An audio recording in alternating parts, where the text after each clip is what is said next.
ನಮಸ್ಕಾರ, ನೀವು ನೋಡ್ತಾ ಇದ್ದೀರಾ ನ್ಯೂಸ್ 18. ನಾನು ಸ್ಮಿತಾ ರಂಗನಾಥ್. ಶಕ್ತಿ ಯೋಜನೆ ಜಾರಿಗೆ ಸಕಲ ರೀತಿಯಲ್ಲೂ ಸಿದ್ಧವಾಗ್ತಾ ಇದೆ ರಾಜ್ಯ ಸರ್ಕಾರ.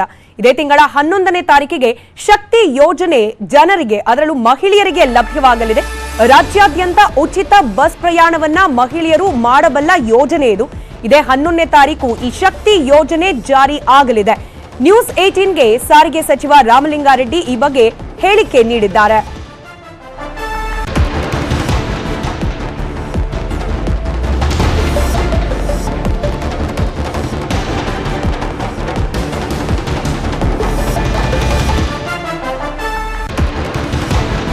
ಮುಖ್ಯಮಂತ್ರಿ ಸಿದ್ದರಾಮಯ್ಯ ಅವರೇ ಈ ಯೋಜನೆಗೆ ಚಾಲನೆಯನ್ನ ನೀಡ್ತಾರೆ. ಆದ್ರೆ ಕಂಡಕ್ಟರ್ ರೀತಿಯಲ್ಲಿ ಟಿಕೆಟ್ ಕೊಡ್ತಾರೆ ಅನ್ನೋ ಮಾಹಿತಿ ಏನಿತ್ತಲ್ಲ, ಇದೆಲ್ಲ ಊಹಾಪೋಹ ಅನ್ನೋ ಸ್ಪಷ್ಟನೆಯನ್ನ ಕೂಡ ನ್ಯೂಸ್ 18ಗೆ ಸಾರಿಗೆ ಸಚಿವ ರಾಮಲಿಂಗಾರೆಡ್ಡಿ ಹೇಳಿಕೆಯಲ್ಲಿ ನೀಡಿದ್ದಾರೆ. ರಾಮನಗರ ಜಿಲ್ಲಾ ಉಸ್ತುವಾರಿಯನ್ನ ಕೊಟ್ಟಿದ್ದಾರೆ. ಜಿಲ್ಲೆಯ ಅಭಿವೃದ್ಧಿಗೆ ಬೇಕಾದ ಎಲ್ಲಾ ಕ್ರಮವನ್ನ ಕೈಗೊಳ್ತೇನೆ ಅಂತ ಕೂಡ ಇದೇ ಸಂದರ್ಭದಲ್ಲಿ ರಾಮಲಿಂಗಾರೆಡ್ಡಿ ಪ್ರತಿಕ್ರಿಯೆ ನೀಡಿದ್ದಾರೆ.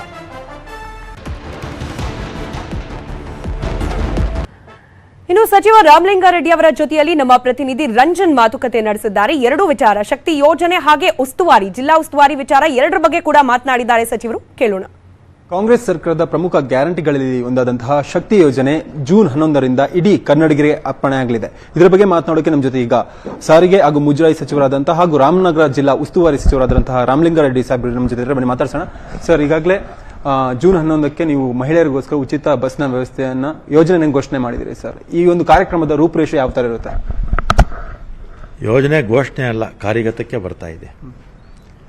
11ನೇ ತಾರೀಕು 11 ಗಂಟೆಗೆ ವಿಧಾನಸೌಧ ಮುಂದೆ ಲಾಂಚ್ ಆಗುತ್ತೆ. ಮುಖ್ಯಮಂತ್ರಿಗಳು, ಉಪಮುಖ್ಯಮಂತ್ರಿಗಳು, ಮಂತ್ರಿಮಂಡಲ ಸದಸ್ಯರುಗಳು ಮತ್ತು ಎಲ್ಲ ಅಧಿಕಾರಿ ವರ್ಗದವರು, ಸಾರ್ವಜನಿಕರು ಎಲ್ಲರೂ ಕೂಡ ಬಂದು ಕಾರ್ಯಕ್ರಮದಲ್ಲಿ ಭಾಗವಹಿಸ್ತಾರೆ. ಒಂದು 3 ತಿಂಗಳ ಕಾಲ ID ತೋರಿಸ್ರೆ ಸಾಕು ಕರ್ನಾಟಕದವರು ಅಂತ. 3 ತಿಂಗಳಾದಮೇಲೆ ಸ್ಮಾರ್ಟ್ ಕಾರ್ಡು ತೋರಿಸ್ಬೇಕು. ಅದು 11ನೇ ತಾರೀಕಿಂದನೇ ಪ್ರಾರಂಭ ಆಗುತ್ತೆ.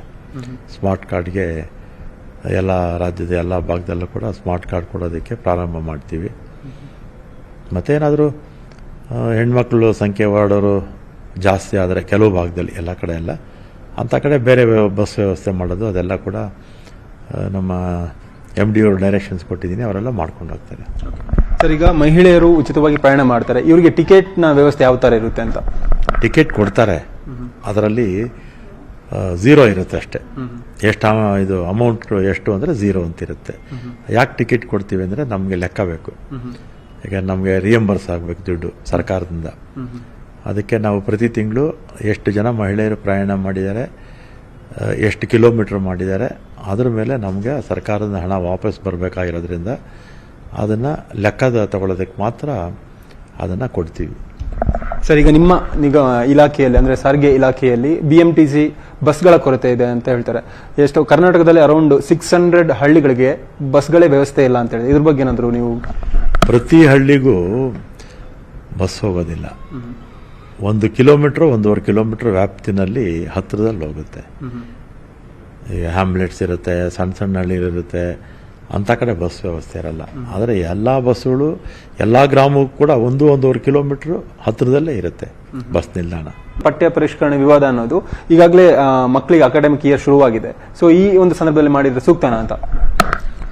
ಈಗ ವಿವಾದ ಪ್ರಾರಂಭ ಮಾಡಿದ್ದು BJP ಸರ್ಕಾರ ಅಲ್ವಾ?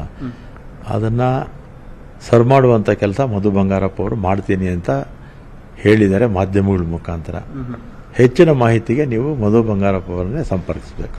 ಇದಿಷ್ಟು ಸಾರಿಗೆ ಸಚಿವರಾದಂತಹ ರಾಮಲಿಂಗಾರೆಡ್ಡಿ ಅವರ ಮಾತು. ಕ್ಯಾಮ್ರಾ ಪರ್ಸನ್ ಯೋಗೇಶ್ವರ್ ಜೊತೆ ರಂಜನ್ ಶ್ರೀಲಾಲ್, ನ್ಯೂಸ್ 18 ಬೆಂಗಳೂರು. ಇನ್ನು ಈ ಪಂಚ ಗ್ಯಾರಂಟಿಗಳು ತೆರಿಗೆ ಕಟ್ಟುವವರಿಗೆ ಇಲ್ಲ ಅನ್ನೋ ವಿಚಾರಕ್ಕೆ ಸಂಬಂಧಪಟ್ಟಂತೆ ಮುಖ್ಯಮಂತ್ರಿ ರಿಯಾಕ್ಟ್ ಮಾಡಿದ್ದಾರೆ. ತೆರಿಗೆ ಕಟ್ಟುವವರಿಗೆಲ್ಲ ಯಾಕೆ ಉಚಿತ ಯೋಜನೆಯನ್ನು ನೇರ ಪ್ರಶ್ನೆಯನ್ನ ಮುಂದಿಟ್ಟಿದ್ದಾರೆ. IAS ಅಧಿಕಾರಿಗಳಿಗೆ ಉಚಿತ ಯೋಜನೆ ಯಾಕೆ ಬೇಕಾಗುತ್ತೆ? ಉಚಿತ ಯೋಜನೆಗಳನ್ನ ಬಡವರಿಗೆ, ಯಾರಿಗೆ ಅವಶ್ಯಕತೆ ಇದೆ ಅವರಿಗೆ ಕೊಡೋಣ ಅಂತ ಹೇಳಿ ಮುಖ್ಯಮಂತ್ರಿ ಸಿದ್ದರಾಮಯ್ಯ ತಿಳಿಸಿದ್ದಾರೆ.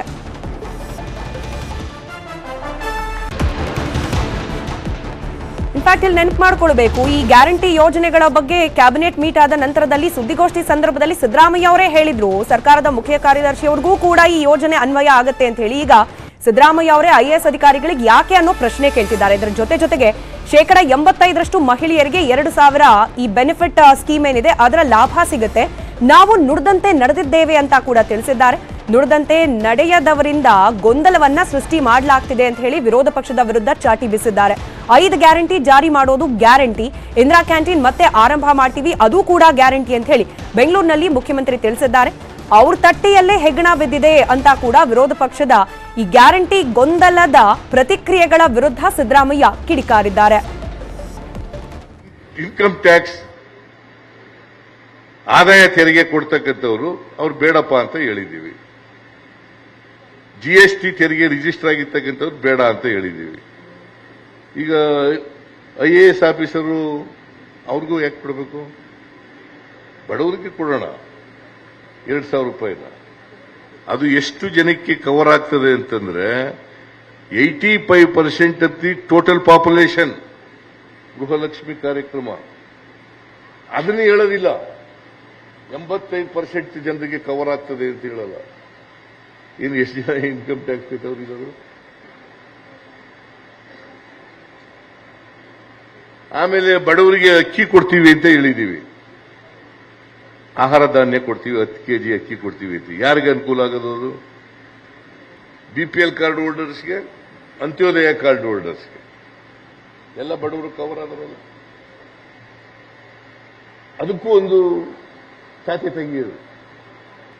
ನಾವು ನುಡಿದಂತೆ ನಡೀತಾ ಇದ್ದೀವಿ. ಯಾರು ನುಡಿದಂತೆ ನಡೀಲಿಲ್ವೋ ಆ ಜನ ಹೇಳೋದು. ಮಾತು ಕೊಟ್ಟಂತೆ ನಡ್ಕೊಂಡಿಲ್ಲ. ಅವ್ರ ಅಧಿಕಾರದಲ್ಲಿದ್ದಾಗ ಅವರು ನಮಗೆ ಹೇಳೋದು. ಅವ್ರ ತಟ್ಟೆನಲ್ಲಿ ಯಜ್ಞ ಬಿದ್ದಿದೆ,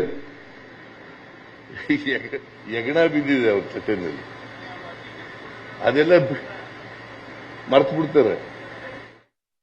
ಬಜೆಟ್ ಹಾಗೆ ಮಳೆಗಾಲದ ಅಧಿವೇಶನಕ್ಕೆ ಎಚ್ ಡಿ ಕುಮಾರಸ್ವಾಮಿ ಸಿದ್ಧರಾಗ್ತಾ ಇದ್ದಾರೆ. ಸೋತು ಸುಣ್ಣವಾಗಿರೋ ಜೆಡಿಎಸ್ನಿಂದ ಪುಟಿದೇಳಲಿಕ್ಕೆ ಆ ಮೂಲಕ ಪ್ಲಾನ್ ಮಾಡಲಾಗ್ತಾ ಇದೆ.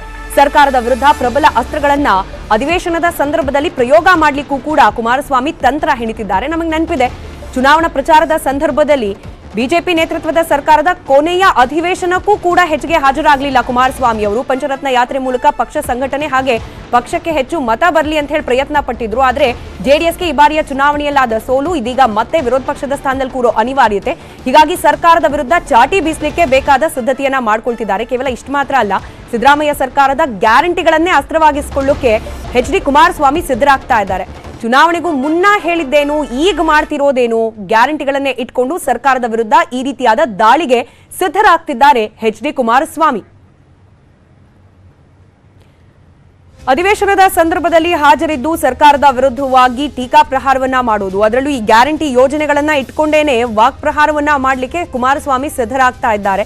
ಗ್ಯಾರಂಟಿ ಯೋಜನೆಗಳ ಬಗ್ಗೆ ಚುನಾವಣೆಗೆ ಮುಂಚೆ ಕಾಂಗ್ರೆಸ್ ಪಕ್ಷ ಯಾವೆಲ್ಲಾ ರೀತಿಯ ಭರವಸೆಗಳನ್ನ ನೀಡಿತ್ತು, ಈಗ ಯಾವ್ಯಾವ ಭರವಸೆಗಳಿಗೆ ಎಷ್ಟೆಷ್ಟು ಕಂಡೀಷನ್ಗಳ ಅಪ್ಲೈ ಆಗ್ತಾ ಇದೆ, ಇದೆಲ್ಲಾ ವಿಚಾರಗಳನ್ನ ಅಧಿವೇಶನದಲ್ಲಿ ಪ್ರಸ್ತಾಪ ಮಾಡುವ ಮೂಲಕ ಸರ್ಕಾರದ ವಿರುದ್ಧ ಚಾಟಿ ಬೀಸುವ ಪ್ರಯತ್ನವನ್ನ ಕುಮಾರಸ್ವಾಮಿ ಅವರು ಮಾಡ್ತಿದ್ದಾರೆ. ಬಜೆಟ್ ಹಾಗೆ ಮಳೆಗಾಲದ ಅಧಿವೇಶನದಲ್ಲಿ ಹಾಜರಾಗಿ ಸರ್ಕಾರವನ್ನ ಕಟ್ಟಾಕೋ ಪ್ರಯತ್ನವನ್ನ ಕುಮಾರಸ್ವಾಮಿ ಮಾಡ್ತಾ ಹೋಗ್ತಾರೆ. ಮತ್ತಷ್ಟು ಡೀಟೇಲ್ಸ್ ನೊಂದಿಗೆ ನಮ್ಮ ಪ್ರತಿನಿಧಿ ತಿಮ್ಮೇಗೌಡ ಲೈವ್ ಕನೆಕ್ಟೆಡ್ ಇದ್ದಾರೆ. ತಿಮ್ಮೇಗೌಡ, ನಾನಾಗ್ಲೇ ಹೇಳ್ತಾ ಇದ್ದೆ ನೋಡಿ, ಚುನಾವಣೆ ಸಂದರ್ಭದಲ್ಲಿ ಅಧಿವೇಶನಕ್ಕೆ ಆಬ್ಸೆಂಟ್ ಆಗಿ ಪ್ರಚಾರ ಮಾಡಿದ್ರು, ಆದ್ರೆ ಸೋಲು ಕುಮಾರಸ್ವಾಮಿ ಅವರಿಗೆ ಬಂತು. ಸೋತ್ ಸುಮ್ನೆ ಕೂರೋದ್ ಬೇಡ, ಸರ್ಕಾರವನ್ನ ಕಟ್ಟಾಕೋಣ ಅನ್ನೋ ಪ್ರಯತ್ನದ ಭಾಗವಾಗಿ ಒಂದಷ್ಟು ಸಿದ್ಧತೆ ಮಾಡ್ಕೊಳ್ತಾ ಇರೋದು ಮುಂಬರಲಿರುವ ಅಧಿವೇಶನಕ್ಕೆ. ಯಾವ ರೀತಿ ಇದೆ ಸಿದ್ಧತೆ?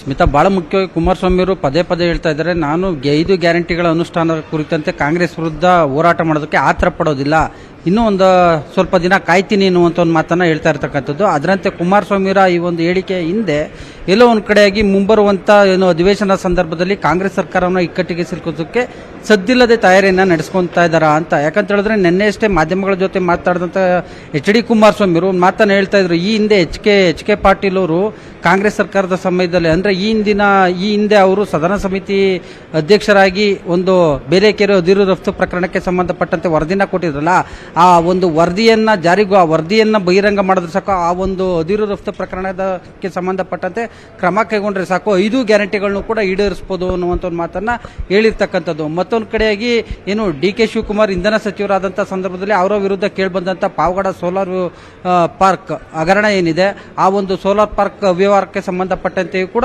ಇದೀಗ ಕುಮಾರಸ್ವಾಮಿಯವರು ಧ್ವನಿ ಎತ್ತೋದಕ್ಕೆ ಚಿಂತನೆ ಕೂಡ ನಡೆಸಿರ್ತಕ್ಕಂಥದ್ದು. ಬದಲಾಗಿ 5 ಗ್ಯಾರಂಟಿಗಳ ಅನುಷ್ಠಾನದ 5 ಗ್ಯಾರಂಟಿಗಳ ಬಗ್ಗೆ ಚುನಾವಣಾ ಪೂರ್ವದಲ್ಲಿ ಕೊಟ್ಟಂಥ ಮಾತುಗಳು, ಕಾಂಗ್ರೆಸ್ ನಾಯಕರು ಆಡಿದಂಥ ಮಾತುಗಳು, ಮತ್ತೊಂದು ಕಡೆಯಾಗಿ ಏನು ಫಲಿತಾಂಶ ಬಂದಂಥ ಬಳಿಕ ಸರ್ಕಾರ ರಚನೆ ಆದಂಥ ಬಳಿಕ ಸಿಎಂ ಸೇರಿದಂತೆ ಕಾಂಗ್ರೆಸ್ ಸರ್ಕಾರದ ಜನಪ್ರತಿನಿಧಿಗಳು ಮಾಡ್ತಾ ಇರುವಂಥ ಮಾತುಗಳು, ಇದೆಲ್ಲವನ್ನು ಕೂಡ ಉಲ್ಲೇಖ ಮಾಡೋದ್ರ ಮುಖಾಂತರ ಅಂದರೆ ಮುಂಬರುವಂಥ ಜುಲೈ 1ನೇ ತಾರೀಕಿಂದ ಆರಂಭವಾಗುವಂಥ ಮಳೆಗಾಲದ ಅಧಿವೇಶನ ಸಂದರ್ಭದಲ್ಲಿ ಈ ಎಲ್ಲ ವಿಚಾರಗಳನ್ನು ಕೂಡ ಪ್ರಸ್ತಾಪ ಮಾಡೋದಕ್ಕೆ ಕುಮಾರಸ್ವಾಮಿ ಅವರು ತಯಾರಿಯನ್ನು ನಡೆಸ್ತಾ ಇದ್ದಾರೆ. ಈ ಮೂಲಕವಾಗಿ 5 ಗ್ಯಾರಂಟಿಗಳ ಒಂದು ಅನುಷ್ಠಾನದ ಮೂಲಕ ಕ್ರೆಡಿಟ್ ತೆಗೆದುಕೊಳ್ಳೋದಕ್ಕೆ ಮುಂದಾಗಿರ್ತಕ್ಕಂಥ ಕಾಂಗ್ರೆಸ್ ಸರ್ಕಾರವನ್ನು ಇಕ್ಕಟ್ಟಿಗೆ ಸಿಲುಕೋದಕ್ಕೆ ಕುಮಾರಸ್ವಾಮಿ ಅವರು ಸದ್ದಿಲ್ಲದೆ ಒಂದು ತಯಾರಿಯನ್ನು ನಡೆಸ್ತಾ ಇದ್ದಾರಾ ಅನ್ನುವಂಥ ಒಂದು ಚರ್ಚೆ ಇದೀಗ ಜೆಪಿ ಭವನ ಪಡಸಾಲೆಯಲ್ಲಿ ಕೇಳಿ ಬರ್ತಾ ಇರ್ತಕ್ಕಂಥದ್ದು. ಸ್ಮಿತಾ, ಈಗ ಕೆಲವೇ ದಿನಗಳ ಹಿಂದೆ ಕುಮಾರಸ್ವಾಮಿ ಅವರೇ ಹೇಳಿದ್ರು, ಕಾರ್ಯಕರ್ತರನ್ನ ಜನರನ್ನ ನಾನೇ ಹೋಗಿ ಹೇಳ್ತೀನಿ ಕೇಳಿ ಗ್ಯಾರಂಟಿನ ಅಂತ ಹೇಳಿ. ಆ ಮೂಲಕ ಈ ಗ್ರೌಂಡ್ ಅಲ್ಲೂ ಸರ್ಕಾರವನ್ನ ಕಟ್ಟಾಕೋ ಪ್ರಯತ್ನ ಇದೇ ಗ್ಯಾರಂಟಿಗಳ ಅಸ್ತ್ರ ಇಟ್ಕೊಂಡು, ಇನ್ನು ಫ್ಲೋರ್ ನಲ್ಲೂ ಕೂಡ ಅಂದ್ರೆ ಅಸೆಂಬ್ಲಿ ನಡೆಯೋ ಸಂದರ್ಭದಲ್ಲೂ ಕೂಡ ಇದೇ ಅಸ್ತ್ರವನ್ನ ಪ್ರಯೋಗ ಮಾಡಬೇಕು. ಒಟ್ನಲ್ಲಿ ಸರ್ಕಾರವನ್ನ ಕಟ್ಟಾಕೋಕಿರೋದು ಈ ಗ್ಯಾರಂಟಿ ಅಸ್ತ್ರ ಅನ್ನೋದನ್ನ ಫಿಕ್ಸ್ ಮಾಡ್ಕೊಂಡು ಹಾಗಿದೆ ಕುಮಾರಸ್ವಾಮಿ ಅವರ ನಡೆ.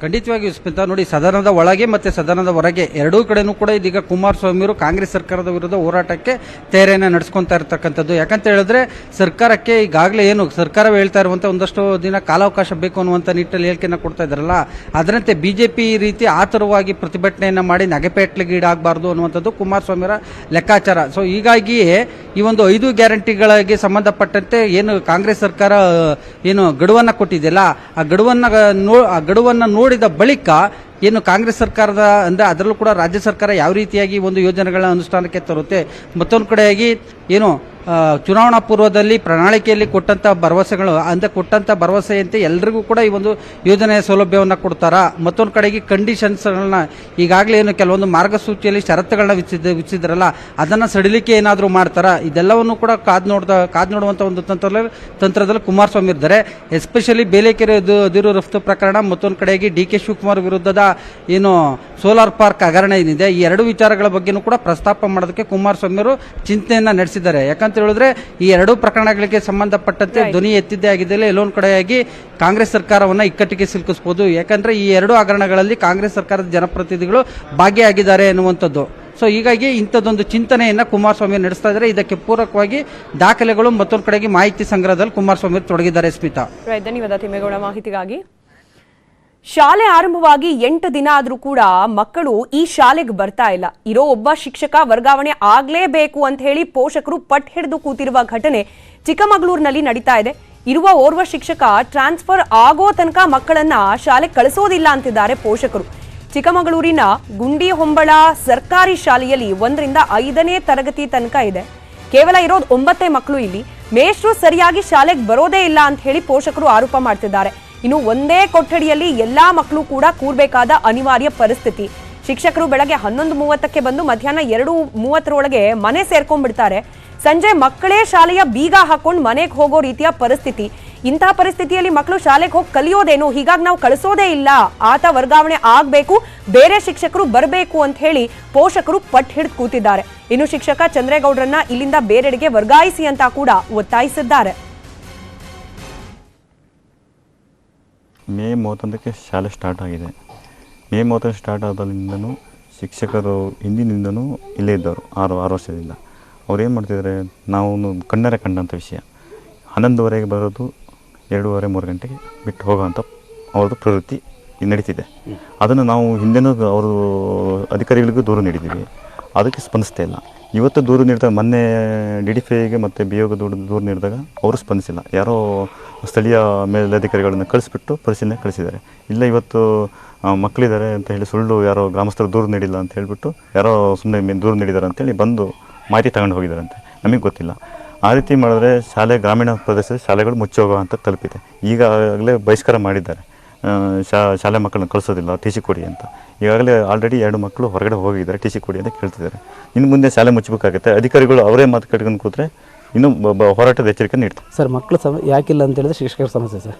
ಹಂಗಾಗಿ ಮಕ್ಕಳು ನಾನು ಕಳಿಸಲ್ಲ ಅಂತ ಕೇಳಿದ್ದೀನಿ, ಬೇರೆ ಮಕ್ಕಳು ಬರಲ್ಲ ಅಂತ ಅವರು ಟಿ ಸಿ ತಂದು ಹೊರಗಡೆ ಹೋಗ್ತೀನಿ ಅಂತ ಹೇಳ್ತಿದ್ದಾರೆ. ಹಾಗಾಗಿ ನಾನು ಕಳಿಸಲ್ಲ. ಕಾರಣ ಶಿಕ್ಷಕರ ಸಮಸ್ಯೆ. ಸಮಸ್ಯೆ ಅಂತ ಹೇಳಿದ್ರೆ ಸರ್, ಬೆಳಿಗ್ಗೆ ಟೈಮಿಂಗ್ ಸರಿಯಾಗಿ ಬರಲ್ಲ, ಮತ್ತು ಮಧ್ಯಾಹ್ನ 2:30-3 ಗಂಟೆ ಬಿಟ್ಟು ಹೋಗೋದು. ಹಾಗಾಗಿ ಕಳಿಸಲ್ಲ. ಮಕ್ಕಳು ಎಲ್ಲಿ ಹೋಗ್ತಾರೆ ಅವಾಗ? ಮಕ್ಕಳು ಮನೆಗೆ ಬರ್ತಾರೆ ಸರ್. ಅವ್ರು ಸ್ಕೂಲು ಬೀಗಲ್ಲ ಅವರ ಇಲ್ಲ ಮಕ್ಳ ಕೈಲಿ ಕೊಟ್ಬಿಟ್ಟು ಮಕ್ಳು ಹಾಕಿ ಮಾಡ್ತಾರೆ ಸರ್. ಸಮಸ್ಯೆ ಆಗುತ್ತೆ ಅದೇ. ಈಗ ಇರೋದಷ್ಟು ಮಕ್ಕಳಲ್ಲಿ ಒಂದೇ ಶಾಲೆ ಒಂದೇ ಕಡೆ ಕೂರಿಸ್ಕೊಂಡ್ರೆ ಆ ಮಕ್ಕಳಿಗೆ ಮಾತಾಡಿದ್ದು ಈ ಮಕ್ಕಳಿಗೆ ಕಿವಿಗೆ ಹೋಗಲ್ಲ. ಹಂಗಾಗಿನೇ ಅವರು ಬುದ್ಧಿವಂತರಾಗಲ್ಲ. ಮಲೆ ಮಹದೇಶ್ವರನ ಪ್ರತಿಮೆ ವೀಕ್ಷಣೆಗೆ ನಿರ್ಬಂಧ ವಿಧಿಸಲಾಗಿದೆ. ಪ್ರತಿಮೆ ಅನಾವರಣಗೊಂಡು 3 ತಿಂಗಳಾದರೂ ಕೂಡ ಭಕ್ತರಿಗೆ ಆ ದರ್ಶನದ ಅವಕಾಶನೇ ಸಿಕ್ಕಿಲ್ಲ. ರಸ್ತೆ ಕೆಲಸ ಮುಗಿಯದ ಕಾರಣಕ್ಕೆ ಭಕ್ತರ ದರ್ಶನಕ್ಕೆ ಅವಕಾಶ ಸಿಕ್ಕಿಲ್ಲ. 20 ಕೋಟಿ ರೂಪಾಯಿ ವೆಚ್ಚದಲ್ಲಿ 108 ಅಡಿ ಎತ್ತರದ ಮಹದೇಶ್ವರನ ಪ್ರತಿಮೆ ನಿರ್ಮಾಣ ಮಾಡಲಾಗಿತ್ತು. ಆದರೆ ಇನ್ನೂ ಕೂಡ ದರ್ಶನಕ್ಕೆ ಅವಕಾಶ ಸಿಗದ ಹಿನ್ನೆಲೆಯಲ್ಲಿ ಪಿಡಬ್ಲ್ಯೂಡಿ ಇಲಾಖೆಯ ನಿರ್ಲಕ್ಷ್ಯಕ್ಕೆ ಭಕ್ತರು ಆಕ್ರೋಶ ಹೊರಹಾಕ್ತಿದ್ದಾರೆ. ಆಗಾಗ್ಗೆ ರಸ್ತೆಯ ತಡೆಗೋಡೆಗಳು ಕುಸಿತಾ ಇರುವ ಕಾರಣಕ್ಕೆ ಪ್ರವಾಸಿಗರಿಗೆ ಪ್ರವೇಶವನ್ನ ನಿರ್ಬಂಧಿಸಲಾಗಿದೆಯಂತೆ. 5 ಕೋಟಿ ವೆಚ್ಚದಲ್ಲಿ ರಸ್ತೆ ಮತ್ತು ತಡೆಗೋಡೆ ಕಾಮಗಾರಿಯನ್ನ ಕೈಗೊಳ್ಳಲಾಗಿತ್ತು. ಆದರೆ ಸದ್ಯಕ್ಕೆ ಅದು ಸ್ಥಗಿತಗೊಂಡಿದೆ. ಜೋರು ಮಳೆಯಾದ್ರೆ ತಡೆಗೋಡೆ ಮತ್ತಷ್ಟು ಕುಸಿಯುವ ಆತಂಕ ಕೂಡ ಎದುರಾಗಿದೆ. ಆ ಸರ್ಕಾರ ಉದ್ಘಾಟನೆಯನ್ನ ಚುನಾವಣೆ ಗಿಮಿಕ್ಕೋಸ್ಕರ ಮಾಡ್ತು ಅಂತೇಳಿ ನಾವು ಇವತ್ತು ಆರೋಪ ಮಾಡಬೇಕಾಗ್ತದೆ. ಯಾಕೆ ಅಂತ ಹೇಳಿದ್ರೆ, ಆ ಪ್ರತಿಮೆಯ ಮಾಡಲಿಕ್ಕೆ ಕೊಟ್ಟಂತಹ ಶ್ರಮ, ಆ ಪಟ್ಟಂತಹ ಹಣ ಎಲ್ಲವೂ ಕೂಡ ಇವತ್ತು ವ್ಯರ್ಥ ಆಗ್ತಾ ಇದೆ. ಯಾವ ರೀತಿ ವ್ಯರ್ಥ ಆಗ್ತದೆ ಅಂತ ಹೇಳಿದ್ರೆ, ಆ ಪ್ರತಿಮೆಯನ್ನು ನಿರ್ಮಾಣ ಮಾಡಿರ್ತಕ್ಕಂಥದ್ದು ಸಾರ್ವಜನಿಕರ ದರ್ಶನಕ್ಕೆ, ಸಾರ್ವಜನಿಕರು ಅಲ್ಲಿ ಹೋಗಿ ಅದನ್ನ ಪ್ರದರ್ಶನ ಮಾಡಿ ನೋಡಿ ದಯೆಯನ್ನು ಪಡೀಲಿ ಅಂತೇಳಿ. ಆದರೆ ಮುಂದೆ ಹಾಕಿದರೆ ಈ ಸ್ಥಳಕ್ಕೆ ನಿರ್ಬಂಧ. ಯಾಕೆ ನಿರ್ಬಂಧ ಮಾಡಲಿಕ್ಕೆ ನೀವು ಚುನಾವಣೆ ಸಂದರ್ಭದಲ್ಲಿ ಉದ್ಘಾಟನೆ ಮಾಡಬೇಕಾಗಿತ್ತು? ಇಷ್ಟು ಹಣವನ್ನು ಖರ್ಚು ಮಾಡಬೇಕಾಗಿತ್ತು. ಮೂಲ ಸೌಕರ್ಯವಾದಂತಹ ರಸ್ತೆಯನ್ನು ನಿರ್ಮಾಣ ಮಾಡಿದೆ. ಏಕಾಏಕಿ ಈ ಭಾಗದ ಜನರಿಗೆ ಏಕಾಏಕಿಯಾಗಿ ಪ್ರತಿಮೆಯನ್ನು ಚುನಾವಣೆ ಗಿಮಿಕ್ಕಾಗಿ ನೀವು ಉದ್ಘಾಟನೆ ಮಾಡಿ ಇವತ್ತು ಆ ಜಾಗಕ್ಕೆ ಹೋಗಲಿಕ್ಕೆ ಬಹಳ ಸಂಕಷ್ಟವಾದಂಥ ರಸ್ತೆ ನಿರ್ಮಾಣ ಮಾಡಲಿಕ್ಕೆ ನಿಮಗೆ ಅವಕಾಶ ಇಲ್ಲ ಅಂತ ಹೇಳಿದ್ರೆ. ಇನ್ನು ಇತ್ತೀಚಿನ ದಿನಗಳಲ್ಲಿ ಬಹಳ ಚರ್ಚೆಗೆ ಒಳಗಾಗ್ತಾ ಇರೋದು ಈ ಲಿವ್ ಇನ್ ರಿಲೇಶನ್ಶಿಪ್ ಬಗ್ಗೆ. ಕೇವಲ ಮುಂಬೈ, ದೆಹಲಿ ಮಾತ್ರ ಅಲ್ಲ, ಬೆಂಗಳೂರಿನಲ್ಲೂ ಕೂಡ ಈ ಲಿವ್ ಇನ್ ರಿಲೇಶನ್ಶಿಪ್ ಕೊಲೆಯಂತ ಕ್ರೌರ್ಯದಲ್ಲಿ ಅಂತ್ಯವಾಗ್ತಾ ಇದೆ. ಇಂಥ ಒಂದು ಸಂಬಂಧಕ್ಕೆ, ಲಿವ್ ಇನ್ ರೀತಿಯ ಸಂಬಂಧಕ್ಕೆ ನಮ್ಮ ಸಮಾಜ ಒಪ್ಪಿದ್ಯಾ ಅನ್ನೋ ಪ್ರಶ್ನೆ. ಒಪ್ಪಿದ್ಯೋ ಇಲ್ವೋ ಅನ್ನೋದರ ಜೊತೆಗೆ ಈ ಕ್ರೌರ್ಯದ ಕಡೆಗೆ ಈ ರಿಲೇಶನ್ಶಿಪ್ ಹೋಗ್ತಿರೋದಕ್ಕೆ ಕಾರಣವೇನು? ಇದೆಲ್ಲದರ ಬಗ್ಗೆ ಸವಿಸ್ತಾರವಾದ ಚರ್ಚೆ ಹಾಗೆ ಸುದ್ದಿ ನಿಮ್ಮ ಮುಂದೆ ಇರ್ತೀವಿ ಚಿಕ್ಕ ಬ್ರೇಕ್ನ ನಂತರ. Welcome back. Live in relationship ವೈಯಕ್ತಿಕ ಸ್ವಾತಂತ್ರ್ಯವೋ ಸಾಮಾಜಿಕ ಆಭಾಸವೋ? ಮದುವೆ ಬೇಡ, ಜೊತೆಯಾಗೋಣ, ಈ ಮನಸ್ಥಿತಿಗೆ ಸಿದ್ಧವಿದೆಯಾ ಸಮಾಜ? ಜೊತೆಗಿದ್ದೇ ಕೊಲೆಗಳು ಕೊಟ್ಟ ಕರಾಳ ಸಂದೇಶವೇನು?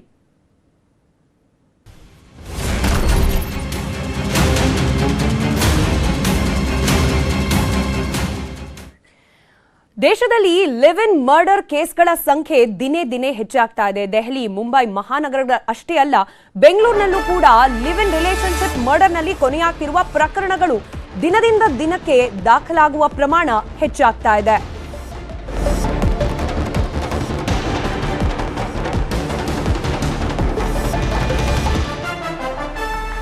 ಒಂದಕ್ಕಿಂತ ಒಂದು ಭಯಾನಕ ಕೇಸ್ಗಳು ರಿಜಿಸ್ಟರ್ ಆಗ್ತಾ ಇದೆ. ಕ್ಷುಲ್ಲಕ ಕಾರಣಕ್ಕೆ ಸಂಗಾತಿಯ ಭೀಕರ ಹತ್ಯೆ ಆಗಿ ಹೋಗ್ತಾ ಇದೆ. ನ್ಯೂಸ್ 18 ನಲ್ಲಿ ಲಿವ್ ಇನ್ ಮರ್ಡರ್ ಕೇಸ್ಗಳ ಸಂಪೂರ್ಣ ಡೀಟೇಲ್ಸ್ ಲಭ್ಯವಿದೆ. ಈಗ ಯಾಕೆ ಬೆಂಗಳೂರಿನ ಲಿವ್ ಇನ್ ಮರ್ಡರ್ ಕೇಸ್ಗಳನ್ನ ತೋರಿಸ್ತಿದೀವಿ ಅಂದ್ರೆ ಸ್ವಲ್ಪ ರೀಕಾಲ್ ಮಾಡ್ಕೊಳ್ಳೋಣ. ಕೆಲವೇ ದಿನಗಳ ಹಿಂದೆ ದೆಹಲಿಯಲ್ಲಿ ಶ್ರದ್ಧಾ ವಾಕರ್ ಹತ್ಯೆ ಪ್ರಕರಣ ಇಡೀ ದೇಶವನ್ನೇ ಒಂದು ರೀತಿಯಲ್ಲಿ ದಿಗ್ಭ್ರಾಂತಗೊಳಿಸಿತ್ತು. ಈ ಪ್ರಕರಣ ಮರೆಮಾಸುವ ಮುನ್ನವೇ ಅದಕ್ಕಿಂತಲೂ ಘೋರ ಘಟನೆಯೊಂದು ಮುಂಬೈನಲ್ಲಿ ನಡೆದು ಹೋಗಿದೆ. ಮುಂಬೈನ ಅಪಾರ್ಟ್ಮೆಂಟ್ ಒಂದರಲ್ಲಿ ಹಂತಕನೊಬ್ಬ ಗೆಳತಿಯನ್ನೇ ತುಂಡು ತುಂಡಾಗಿ ಕತ್ತರಿಸಿ ಆ ಮಾಂಸವನ್ನ ಕುಕ್ಕರ್ನಲ್ಲಿ ಹಾಕಿ ಬೇಯಿಸಿದ್ದಾನೆ. 56 ವರ್ಷದ ಮನೋಜ್ ಸಹಾನಿ ಅನ್ನುವವನು 36 ವರ್ಷದ ಸರಸ್ವತಿ ಎಂಬಾಕೆಯ ಜೊತೆಯಲ್ಲಿ ಲಿವ್ ಇನ್ ರಿಲೇಶನ್ಶಿಪ್ ನಲ್ಲಿದ್ದ. ಕ್ಷುಲ್ಲಕ ಕಾರಣಕ್ಕೆ ಇಬ್ಬರಲ್ಲಿ ಜಗಳ ಆಗುತ್ತೆ.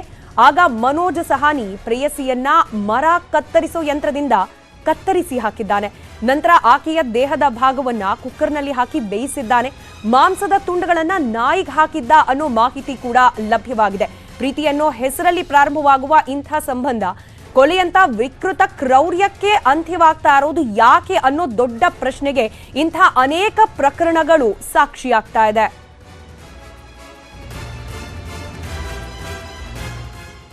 ಇನ್ನು ದೆಹಲಿ, ಮುಂಬೈ ಮಾತ್ರವಲ್ಲ, ನಾವಾಗಲೇ ಹೇಳ್ತಾ ಇದ್ದ ಹಾಗೆ ಬೆಂಗಳೂರಿನಲ್ಲೂ ಕೂಡ ಈ ರೀತಿಯ ಲಿವ್ ಇನ್ ಮರ್ಡರ್ಗಳು ಸಾಕಷ್ಟು ಕೇಸ್ಗಳೇ ದಾಖಲಾಗಿದೆ. ಅದರ ಒಂದು ವರದಿ ಇದೆ, ಗಮನಿಸೋಣ. ನಗರದಲ್ಲಿ ಲಿವ್ ಇನ್ ಟುಗೆದರ್ ಕ್ರೈಮ್ ಕೇಸ್ಗಳು ಹೆಚ್ಚಳ. ಮುಂಬೈ, ದೆಹಲಿಯಲ್ಲಿ ಮಾತ್ರವಲ್ಲ, ಬೆಂಗಳೂರಲ್ಲೂ ಹೆಚ್ಚಳ. ನಗರದಲ್ಲಿ ಸಾಲು ಸಾಲು ಲಿವ್ ಇನ್ ರಿಲೇಷನ್ ಬಳಿಕ ಕ್ರೈಮ್ಗಳು ನಡೀತಾ ಇದೆ. ಕಳೆದ 7 ತಿಂಗಳಿನಲ್ಲಿ ಒಟ್ಟು 7 ಕೊಲೆಗಳಾಗಿದ್ದು ಪೊಲೀಸರಿಗೆ ದೊಡ್ಡ ತಲೆನೋವಾಗಿದೆ. ಬಹುತೇಕ ಕೊಲೆಗಳು ಜೊತೆಯಲ್ಲಿದ್ದಾಗ ನಡೆಯುವ ಕ್ಷುಲ್ಲಕ ಕಾರಣಗಳಿಗೆ ನಡೀತಿದೆ ಅನ್ನೋದು ಪೊಲೀಸರ ತನಿಖೆಯಲ್ಲಿ ಬಯಲಾಗ್ತಿದೆ. ಕಳೆದ 7 ತಿಂಗಳಿನಲ್ಲಿ ನಡೆದ ಲಿವಿಂಗ್ ರಿಲೇಷನ್ ಕೊಲೆಗಳ ಬಗ್ಗೆ ನೋಡೋದಾದ್ರೆ, ಘಟನೆ 1, ಸ್ಥಳ ಅಶೋಕನಗರ ಠಾಣಾ ವ್ಯಾಪ್ತಿ. ಕೊಲೆ ವಿಧಾನ ಚಾಕುವಿನಿಂದ ಇರಿದು ಕೊಲೆ. ಬರ್ತ್ಡೇ ಗಿಫ್ಟ್ ವಿಚಾರಕ್ಕೆ ಪ್ರೇಯಸಿ ಜೊತೆ ಜಗಳ. 4 ವರ್ಷದಿಂದ ಜೊತೆಯಲ್ಲಿದ್ದ ಯುವತಿ ಕೌಸರ್, ಬರ್ತ್ಡೇ ಗಿಫ್ಟ್ ವಿಚಾರಕ್ಕೆ ಯುವತಿಯ ಕೊಲೆ. ಬೆಳ್ಳಿ ಚೈನ್ ಕೊಟ್ಟಿದ್ದಕ್ಕೆ ಜಗಳ ತೆಗೆದಿದ್ದ ಕೌಸರ್. ಈ ವೇಳೆ ಇಬ್ಬರ ನಡುವೆ ಜಗಳ ಆಗಿ ಕೌಸರ್ನ ಕೊಲೆಯಾಗುತ್ತೆ. ಅಶೋಕ್ ನಗರ ಪೊಲೀಸರಿಂದ ಆರೋಪಿಯನ್ನ ಬಂಧಿಸಲಾಗಿದೆ. ಘಟನೆ 2, ಸ್ಥಳ ಅಮೃತಹಳ್ಳಿ ಠಾಣಾ ವ್ಯಾಪ್ತಿ. ಕೊಲೆಯ ವಿಧಾನ ಚಾಕುವಿನಿಂದ ಇರಿದು ಕೊಲೆ. ಲಿವ್ ಇನ್ ಟುಗೆದರ್ನಲ್ಲಿ ಇದ್ದಾಗಲೇ ಮತ್ತೊಂದು ಸ್ನೇಹ ಆಯಿತು ಅನ್ನುವ ಕಾರಣಕ್ಕಾಗಿ ಗೆಳತಿಯ ಜೊತೆ ಸ್ನೇಹ ಬೆಳೆಸಿದ್ದವನನ್ನ ಕೊಂದಿದ್ದ ಯುವಕ. ಸುಲೇಮಾನ್ ಅನ್ನುವಾತನನ್ನ ಆರೋಪಿ ವಿಕ್ಟರ್ ಕೊಂದಿದ್ದು, ಯುವತಿಯೊಬ್ಬಳ ಜೊತೆ ಲಿವ್ ಇನ್ ಟುಗೆದರ್ನಲ್ಲಿದ್ದ ವಿಕ್ಟರ್. ಆದರೆ ಸುಲೇಮಾನ್ ಜೊತೆ ಸಲುಗೆ ಬೆಳೆಸಿದ್ದ ವಿಕ್ಟರ್ ಪ್ರೇಯಸಿ. ಈ ವಿಚಾರ ಗೊತ್ತಾಗಿ ಸುಲೇಮಾನ್ ಕೊಲೆ ಮಾಡಿದ್ದ ವಿಕ್ಟರ್. ಘಟನೆ 3, ಸ್ಥಳ ಜ್ಞಾನಭಾರತಿ ಠಾಣಾ ವ್ಯಾಪ್ತಿ. ಕೊಲೆ ವಿಧಾನ ಮಾರಕಾಸ್ತ್ರಗಳಿಂದ ಕೊಚ್ಚಿ ಕೊಲೆ. ಮಹಿಳೆಗೆ ಕರೆ ಮಾಡಿ ಕೊಲೆಯಾಗಿದ್ದ ಹಳೆ ಪ್ರಿಯತಮ. ಅರುಣ್ ಕುಮಾರ್ ಮತ್ತು ಸಹಚರರಿಂದ ಶ್ರೀಕಾಂತ್ ಕೊಲೆಯಾಗುತ್ತೆ. ಈ ಮೊದಲು ಶ್ರೀಕಾಂತ್ ಜೊತೆ ಲಿವ್ ಇನ್ ರಿಲೇಷನ್ನಲ್ಲಿದ್ದ ಮಹಿಳೆ. ಶ್ರೀಕಾಂತ್ ಜೊತೆ ಜಗಳ ಆಡಿ ಬೇರೊಬ್ಬನ ಜೊತೆ ಸ್ನೇಹ ಆಯಿತು. ಆದರೂ ಮಹಿಳೆಗೆ ಪದೇ ಪದೇ ಶ್ರೀಕಾಂತ್ ಕರೆ ಮಾಡ್ತಿದ್ದ. ಈ ವಿಚಾರಕ್ಕೆ ಶ್ರೀಕಾಂತ್ನನ್ನ ಕೊಲೆ ಮಾಡಿಸಿದ್ದ ಅರುಣ್. ಸಿಸಿಬಿ ಪೊಲೀಸರಿಂದ ಆರೋಪಿಗಳನ್ನ ಬಂಧಿಸಲಾಗಿದೆ. ಘಟನೆ 4, ಸ್ಥಳ ಪರಪ್ಪನ ಅಗ್ರಹಾರ ಠಾಣಾ ವ್ಯಾಪ್ತಿ. ಕೊಲೆ ವಿಧಾನ ಕತ್ತು ಹಿಸುಕಿ ಕೊಲೆ. ಮದ್ವೆಯಾಗುವ ಅಂದಿದ್ದಕ್ಕೆ ಪ್ರಿಯತಮೆಯ ಕೊಲೆ. ಕೆಲವು ವರ್ಷಗಳಿಂದ ಲಿವ್ ಇನ್ನಲ್ಲಿದ್ದ ಸುನಿತಾ ಪ್ರಶಾಂತ್. ಲಿವ್ ಇನ್ ಬದಲಾಗಿ ಮದುವೆಯಾಗು ಎಂದು ಒತ್ತಾಯ. ಈ ವೇಳೆ ಇಬ್ಬರ ನಡುವೆ ಜಗಳ, ಕೊಲೆಯಲ್ಲಿ ಅಂತ್ಯ. ಕತ್ತು ಹಿಸುಕಿ ಕೊಲೆ ಮಾಡಿ ನೇಣು ಹಾಕಿದ್ದ ಪ್ರಶಾಂತ್. ಘಟನೆ 5, ಸ್ಥಳ ರಾಮಮೂರ್ತಿ ನಗರ ಠಾಣಾ ವ್ಯಾಪ್ತಿ. ಕೊಲೆ ವಿಧಾನ ತಲೆಗೆ ರಾಡ್ನಿಂದ ಹೊಡೆದು ಕೊಲೆ. ನೇಪಾಳ ಮೂಲದ ಕೃಷ್ಣಕುಮಾರಿ ಎಂಬಾಕೆಯ ಕೊಲೆ. ಕೆಲವು ವರ್ಷಗಳಿಂದ ಲಿವ್ ಇನ್ನಲ್ಲಿ ಇಬ್ಬರು ವಾಸವಾಗಿದ್ರು. ಪ್ರೇಯಸಿ ಕೃಷ್ಣಕುಮಾರಿ ವಿರುದ್ಧ ಸಂತೋಷ್ಗೆ ಅನುಮಾನ ಬಂದಿದ್ದು, ಇದೇ ವಿಚಾರಕ್ಕೆ ಇಬ್ಬರ ಮಧ್ಯೆ ಜಗಳ ನಡೆದಿತ್ತು. ರಾಡ್ನಿಂದ ಕೃಷ್ಣಕುಮಾರಿ ತಲೆಗೆ ಹೊಡೆದು ಕೊಲೆಯಾಗಿದೆ. ಹೀಗೆ ನಗರದಲ್ಲಿ ಲಿವ್ ಇನ್ ರಿಲೇಷನ್ನಲ್ಲಿದ್ದ ಜೋಡಿಗಳ ನಡುವೆ ನಡೆದಿರುವ ಕೊಲೆಗಳಿದು. ಲಿವ್ ಇನ್ನಲ್ಲಿ ಜೀವನ ಮಾಡುತ್ತಿದ್ದವರ ನಡುವೆ ಜಗಳ ಶುರುವಾಗಿ ಕೊಲೆಯಲ್ಲಿ ಅಂತ್ಯವಾಗಿದೆ. ಮುಂಬೈ, ದೆಹಲಿಯಲ್ಲಿ ಅಷ್ಟೇ ಅಲ್ಲದೆ ನಗರದಲ್ಲಿ ಕೊಲೆಗಳು ನಡೀತಾ ಇವೆ. ಇನ್ನಾದ್ರೂ ಲಿವ್ ಇನ್ನಲ್ಲಿ ಇರೋ ಮುನ್ನ ಒಮ್ಮೆಯಾದ್ರೂ ಯೋಚನೆ ಮಾಡಿದ್ರೆ ಒಳ್ಳೆಯದು. Manjunath N, crime bureau, news 18. ಇನ್ನು ರಾಜ್ಯಾದ್ಯಂತ ಒಂದಷ್ಟು ಮಂದಿಯನ್ನ ನ್ಯೂಸ್ 18 ಮಾತನಾಡಿಸಿ ಈ ಲಿವ್ ಇನ್ ರಿಲೇಶನ್ಶಿಪ್ ಹಾಗೆ ಅದರಿಂದ ಆಗ್ತಾ ಇರುವ ಇಂತಹ ಘಟನೆಗಳ ಬಗ್ಗೆ ಅವರ ಅಭಿಪ್ರಾಯ ಸಂಗ್ರಹಿಸೋ ಕೆಲಸ ಮಾಡಿದೆ. ಹಾಗಾದ್ರೆ ಏನ್ ಮಾತನಾಡಿದ್ದಾರೆ ಜನ ಈ ಬಗ್ಗೆ, ಲಿವ್ ಇನ್ ರಿಲೇಶನ್ಶಿಪ್ಗಳ ಬಗ್ಗೆ ಕೇಳೋಣ.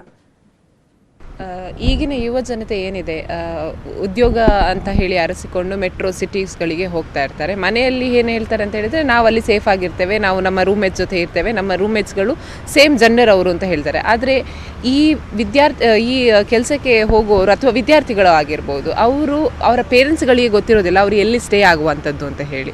ಲಿವಿಂಗ್ ಟುಗೆದರ್ ಹೇಳುವಂಥದ್ದು ಒಳ್ಳೆಯ ವಿಷಯನೇ, ಆದರೆ ಇಂಡಿವಿಜುವಲಿ ನಮಗೆ ಗೊತ್ತಿರಬೇಕು ನಾವು ಯಾರ ಜೊತೆ ಇದ್ದೇವೆ, ಸೊ ಅವರ ಬ್ಯಾಕ್ಗ್ರೌಂಡ್ ಏನು ಅದನ್ನು ನಾವು ಫಸ್ಟ್ ತಿಳ್ಕೊಳ್ಬೇಕು. ಆನಂತರ ಅವ್ರ ಜೊತೆ ನಾವು ಸೇಫಾಗಿ ಇದ್ದೇವಾ ಅಂತ ಹೇಳುವಂಥದ್ದನ್ನು ನಮ್ಮಲ್ಲಿ ನಾವು ಪ್ರಶ್ನೆ ಮಾಡಿಕೊಂಡು ಮತ್ತೆ ಅವ್ರ ಜೊತೆ ನಾವು ಮುಂದುವರೆದುಕೊಂಡು ರೂಮನ್ನು ಶೇರ್ ಮಾಡ್ಕೊಳ್ಬೇಕು ಅಂತ ಹೇಳುವಂಥ. ನನಗೆ ಅನಿಸ್ತದೆ, ನಮ್ಮ ಭಾರತೀಯ ಸಂಸ್ಕೃತಿಗೆ ಲಿವಿಂಗ್ ಟುಗೆದರ್ ಈ ಕಲ್ಚರ್ ನಮಗೆ ಇದನ್ನು ಅಡ್ಯಾಪ್ಟ್ ಮಾಡಲಿಕ್ಕೆ ತುಂಬ ಕಷ್ಟ. ಯಾಕಂತ ಹೇಳಿದರೆ ಬಾಂಬೆಯಲ್ಲಿ, ಡೆಲ್ಲಿಯಲ್ಲಿ ಆಗಿರುವಂತಹ ನಿಕ್ಕಿ ಯಾದವ್ ಆಗಿರ್ಬೋದು, ಇಲ್ಲದಿದ್ದರೆ ನಮ್ಮ ಶ್ರದ್ಧಾ ವಾಲ್ಕರ್ ಇವರ ಮರ್ಡರ್ ಕೇಸ್ ನೋಡಿದರೆ ಎಲ್ಲ ವೆಲ್ ಟು ಡು. ಭಾರತದ ಸಂಸ್ಕೃತಿಗೆ ಇದು ಒಳ್ಳೆಯದಲ್ಲ. ನಮ್ಮ ಮಕ್ಕಳಿಗೆ ನಾವು ಬಹಳಷ್ಟು ಎಜುಕೇಷನ್ ಕೊಟ್ಟ ನಂತರ ಸೆಕ್ಸ್ ಎಜುಕೇಷನ್, ಸೇಫ್ಟಿ ಆಗಿರ್ಬೋದು ಅಥವಾ ಸೈಬರ್ ಬುಲ್ಲಿಂಗ್ ಇದನ್ನೆಲ್ಲ ಅವರು ಅರಿತ ಮೇಲೆ ನಂತರ ಇದು ಸರಿಯ ತಪ್ಪ ಇಲ್ವಾ ಅಂತ ಹೇಳಿ ಸಮಾಲೋಚನೆ ಮಾಡಿ ನಿರ್ಧಾರ ಮಾಡಿದರೆ ಒಳ್ಳೆಯದು. ಲಿವಿಂಗ್ ಟುಗೆದರ್ ಇದು ನಮ್ಮದು ದೇಶದ್ದಲ್ಲ, ಇದು foreign culture. First of all ಹೇಳ್ಬೇಕಂದ್ರೆ ನಮ್ಮ ಭಾರತೀಯರದ ಸಂಸ್ಕೃತಿ ಪ್ರಕಾರ ಹೆಣ್ಮಕ್ಳು ಅಂದ್ರೆ ಹೆಣ್ಮಕ್ಳು ಗೌರವ ಅಂತ ಭಾಳ ಐತಿ, ಹೆಣ್ಮಕ್ಳ ಸ್ಥಾನಮಾನ ಭಾಳ ದೊಡ್ಡದೈತಿ. ಅದನ್ನ ಇವಾಗಿನ ಕಲ್ಚರ್ ಒಳಗೆ ಕಾಪಾಡ್ಕೊಂಡು ಹೋಗ್ಬೇಕಂದ್ರೆ ಹೆಣ್ಮಕ್ಳು ಎಲ್ಲಾನು ಅರ್ಥೈಸ್ಕೊಳ್ಬೇಕು. ಆದ್ರೆ ನಮ್ದು ಭಾರತೀಯ ಸಂಸ್ಕೃತಿ ಒಳಗೆ ನೋಡ್ಬೇಕಂದ್ರೆ ಯಾರ್ದಾರು ಈಗ ಮದುವೆ ಮಾಡ್ಸಿರ್ತಾರಂದ್ರೆ ಹಿರಿಯರು ಕೂಡಿಸಿ ಮಾಡ್ಸಿರ್ತಾರೆ. ಅವ್ರು ಅದ್ರ ನಡುವೆ ಜಗಳ ಅಂತ ಆದ್ರೆ ಅವ್ರು ಹೋಗಿ ಅದನ್ನ ಸಂಭಾಷಿ ಅದನ್ನ ಗಂಡ ಹೆಂಡತಿ ಒಂದಾಗೋಂಗ್ ಮಾಡ್ತಾರೆ. ಆದ್ರೆ ಇಲ್ಲಿ ಫಾರಿನ್ ಕಲ್ಚರ್ನ ಹೆಂಗೆ ಅವರು ಭಾರತೀಯರು ಅನ್ವರ್ಸೋಕೆ ಹೋಗ್ತಾರೆ, ಅದರಲ್ಲಿಂತಾಗಿ ತಮ್ಮ ಜೀವನ ಅವರು ತಾವನ್ನ ಲಿವಿಂಗ್ ಟುಗೆದರ್ ಅಂತ ಹೇಳ್ತಾರ. ಹುಡುಗಿಯರಿಗೆ ಯಾವ ರೀತಿ ತಮ್ಮ ಮನಸ್ಸು ಚೇಂಜ್ ಮಾಡ್ತಾರಂತಂದ್ರೆ ಅವ್ರು ಬಂದಿರಬೇಕು ತಮ್ಮ ಫ್ಯಾಮಿಲಿ, ತಮ್ಮ ರಿಲೇಷನ್ಸ್, ತಮ್ಮ ಅಕ್ಕ ತಂಗಿ ಅಣ್ಣ ಮದುವೆ ಅನ್ನೋ ಒಂದು ನಮ್ಮ ಭಾರತ ದೇಶದ ಏನು ಸಂಸ್ಕೃತಿ ಐತೋ ಅದನ್ನೆಲ್ಲ ಬಿಟ್ಟು ಈ ಒಂದು ಲಿವಿಂಗ್ ಟುಗೆದರ್ ಅನ್ನೋ ವರ್ಡ್ನಲ್ಲಿ ಹೆಣ್ಮಕ್ಳನ್ನ ಎಕ್ಸ್ಪ್ಲಾಯ್ಟ್ ಮಾಡಕ್ ಸ್ಟಾರ್ಟ್ ಮಾಡಿಬಿಟ್ರ.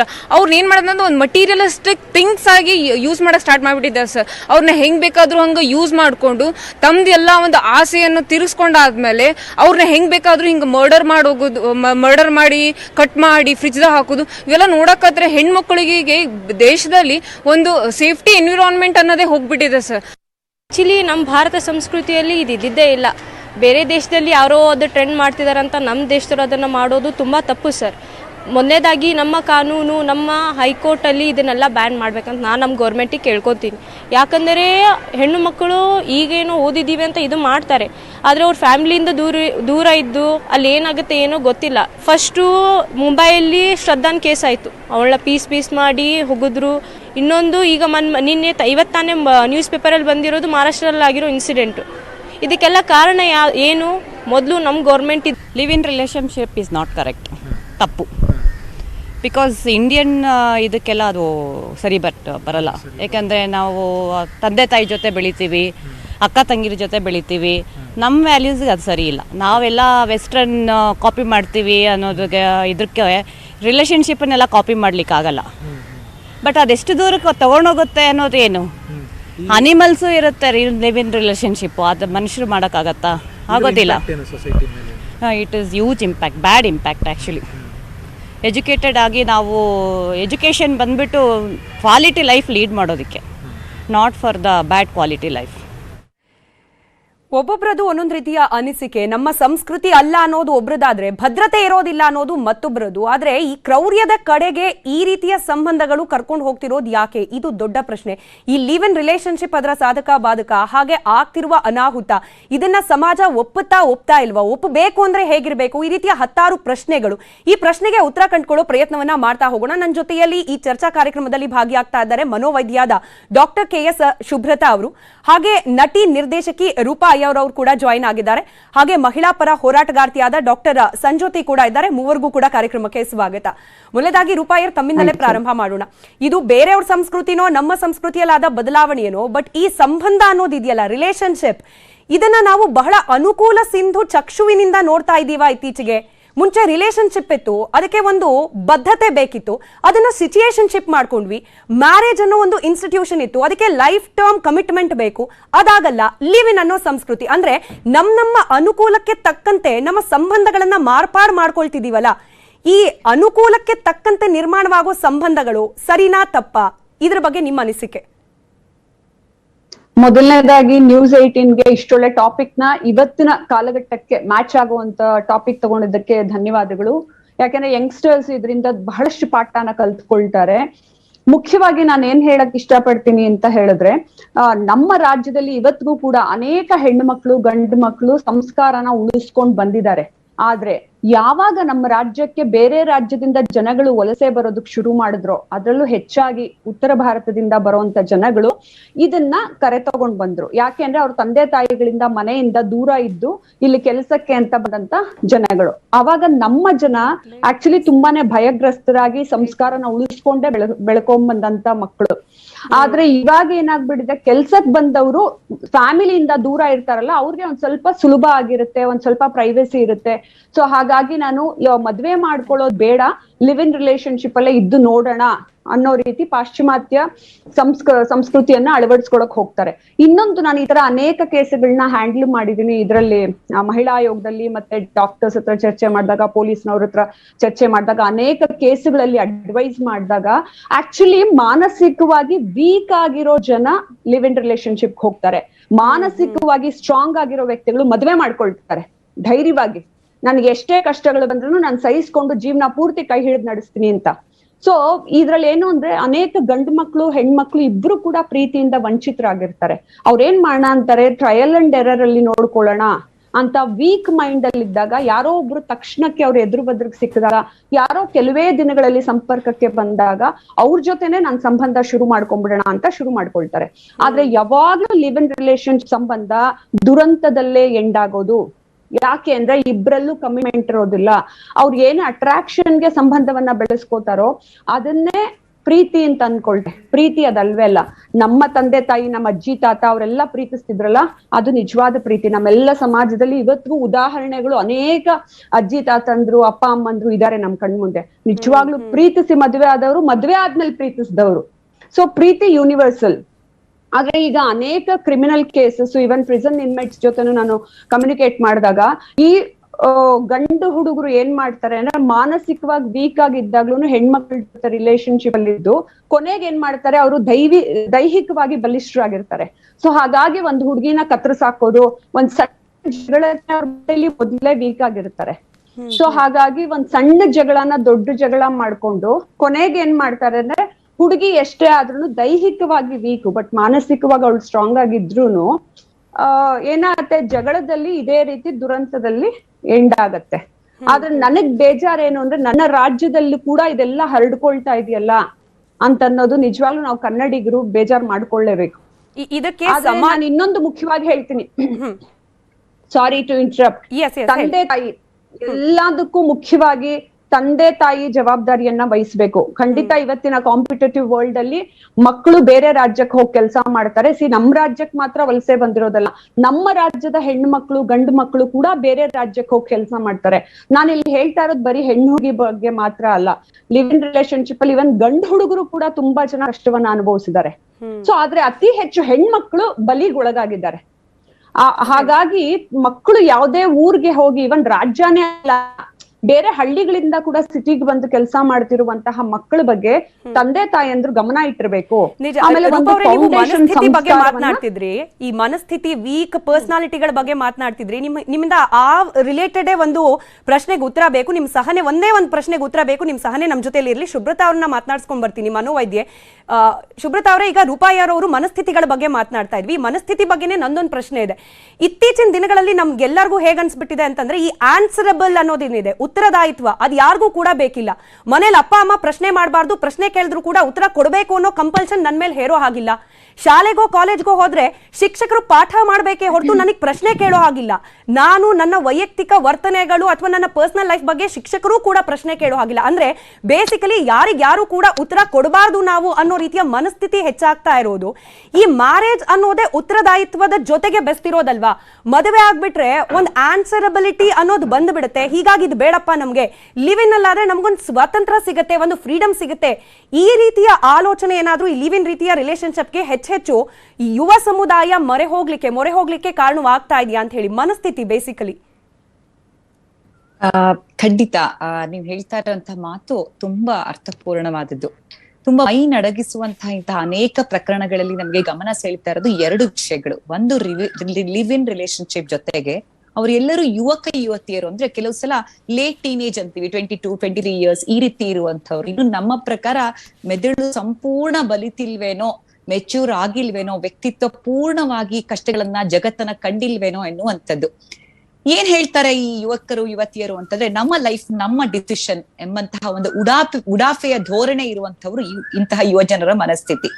ಆಹಾರ ಇರ್ಬೋದು, ಉಡುಪಿರ್ಬೋದು, ಜೀವನ ಶೈಲಿ ಇರ್ಬೋದು, ಪ್ರವಾಸಕ್ಕೆ ಹೋಗೋದಿರ್ಬೋದು, ಎಲ್ಲದಕ್ಕೂ ಅವ್ರು ಏನ್ ಹೇಳ್ತಾರೆ, ನಮ್ಮ ಲೈಫ್ ನಮ್ ಡಿಸಿಷನ್, ನೀವ್ ಯಾಕೆ ಮಾತಾಡ್ತೀರಾ ಅಂತ ಹೇಳ್ತಾರೆ. ಅದೇ ಈ ಮದುವೆಗೂ ಕೂಡ ಬಂದ್ಬಿಟ್ಟಿದ್ಯಾ ಅನ್ನುವಂಥದ್ದು ಪ್ರಶ್ನೆ. ನಮ್ಮಲ್ಲಿ ಮದುವೆ ಅಂತಂದ್ರೆ ಒಂದು ರೀತಿ ಒಂದು ಹಿರಿಯರ ನಿಶ್ಚಯದಂತೆ ಒಂದು ಗಂಡು ಹೆಣ್ಣು ಒಟ್ಟಾಗಿ ಒಂದು ಬದ್ಧತೆಯಿಂದ ಬದುಕಿನ ಒಂದು ಪ್ರಥಮ ಘಟ್ಟವನ್ನ ಜವಾಬ್ದಾರಿಯುತವಾಗಿ ಪ್ರಾರಂಭಿಸುವಂತದ್ದು.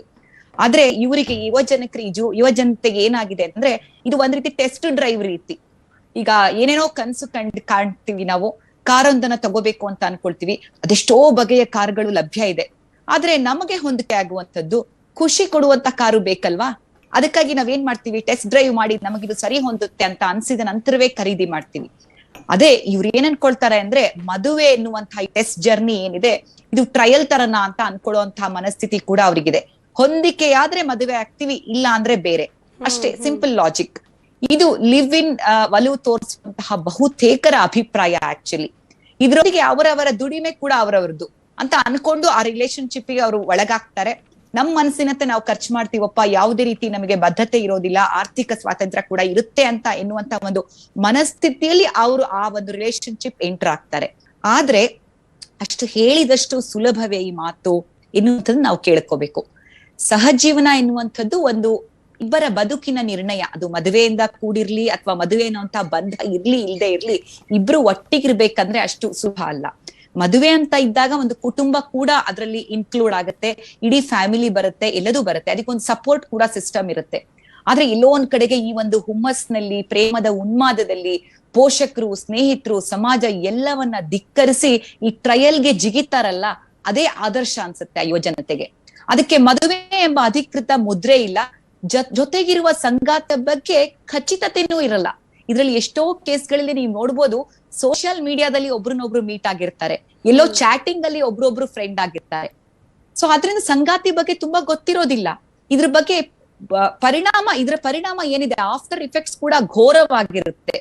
ಯಾವತ್ತೋ ಒಂದಿನ ವಾಸ್ತವದ ಅರಿವಾದಾಗ ಆ ಮೋಹದ ಪೊರೆ ಕಳಚ್ಬಿಡುತ್ತೆ, ನೂರಾರು ರಂಧ್ರಗಳು ಕಾಣಿಸ್ಕೊಳ್ಳೋದಕ್ಕೆ ಶುರುವಾಗುತ್ತೆ. ಅನುಮಾನ, ನಂಬಿಕೆ, ವೈಮನಸ್ಸು ಒಳಗೊಳಗೆ ಹಿಡಿಯಾಡಲಾರಂಭಿಸುತ್ತೆ. ಯಾವಾಗ ಸ್ಫೋಟಗಳು ಹೇಳಕ್ಕಾಗಲ್ಲ.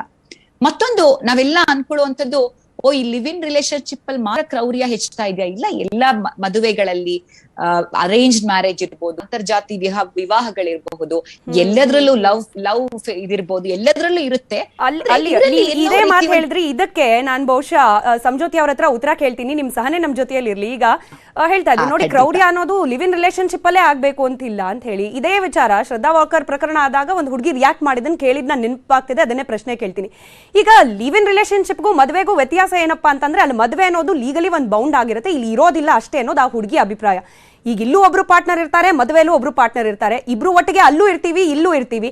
ಆ ಕಮಿಟ್ಮೆಂಟ್ ಅನ್ನೋದು ಅಲ್ಲೂ ಇರುತ್ತೆ ಇಲ್ಲೂ ಇರುತ್ತೆ, ಪ್ರೀತಿ ಕೂಡ ಇರುತ್ತೆ. ಒಂದೇನಂದ್ರೆ ಲೈಫ್ ಲಾಂಗ್ ಇವ್ರ ಜೊತೆನೆ ಇರಬೇಕು ಅನ್ನೋ ಕಮಿಟ್ಮೆಂಟ್ ಇರೋದಿಲ್ಲ. What's wrong? ಲಿವ್ ಇನ್ ಕೂಡ ಒಂದ್ ರೀತಿಯಲ್ಲಿ ಅನ್ಅಫಿಷಿಯಲ್ ಮದುವೆನೇ ಅನ್ನೋದು ಆ ಹುಡುಗಿ ಅಭಿಪ್ರಾಯ ಆಗಿತ್ತು. ನಿಮ್ಮ ಒಪಿನಿಯನ್ ಏನಿದಕ್ಕೆ ಅಂತ?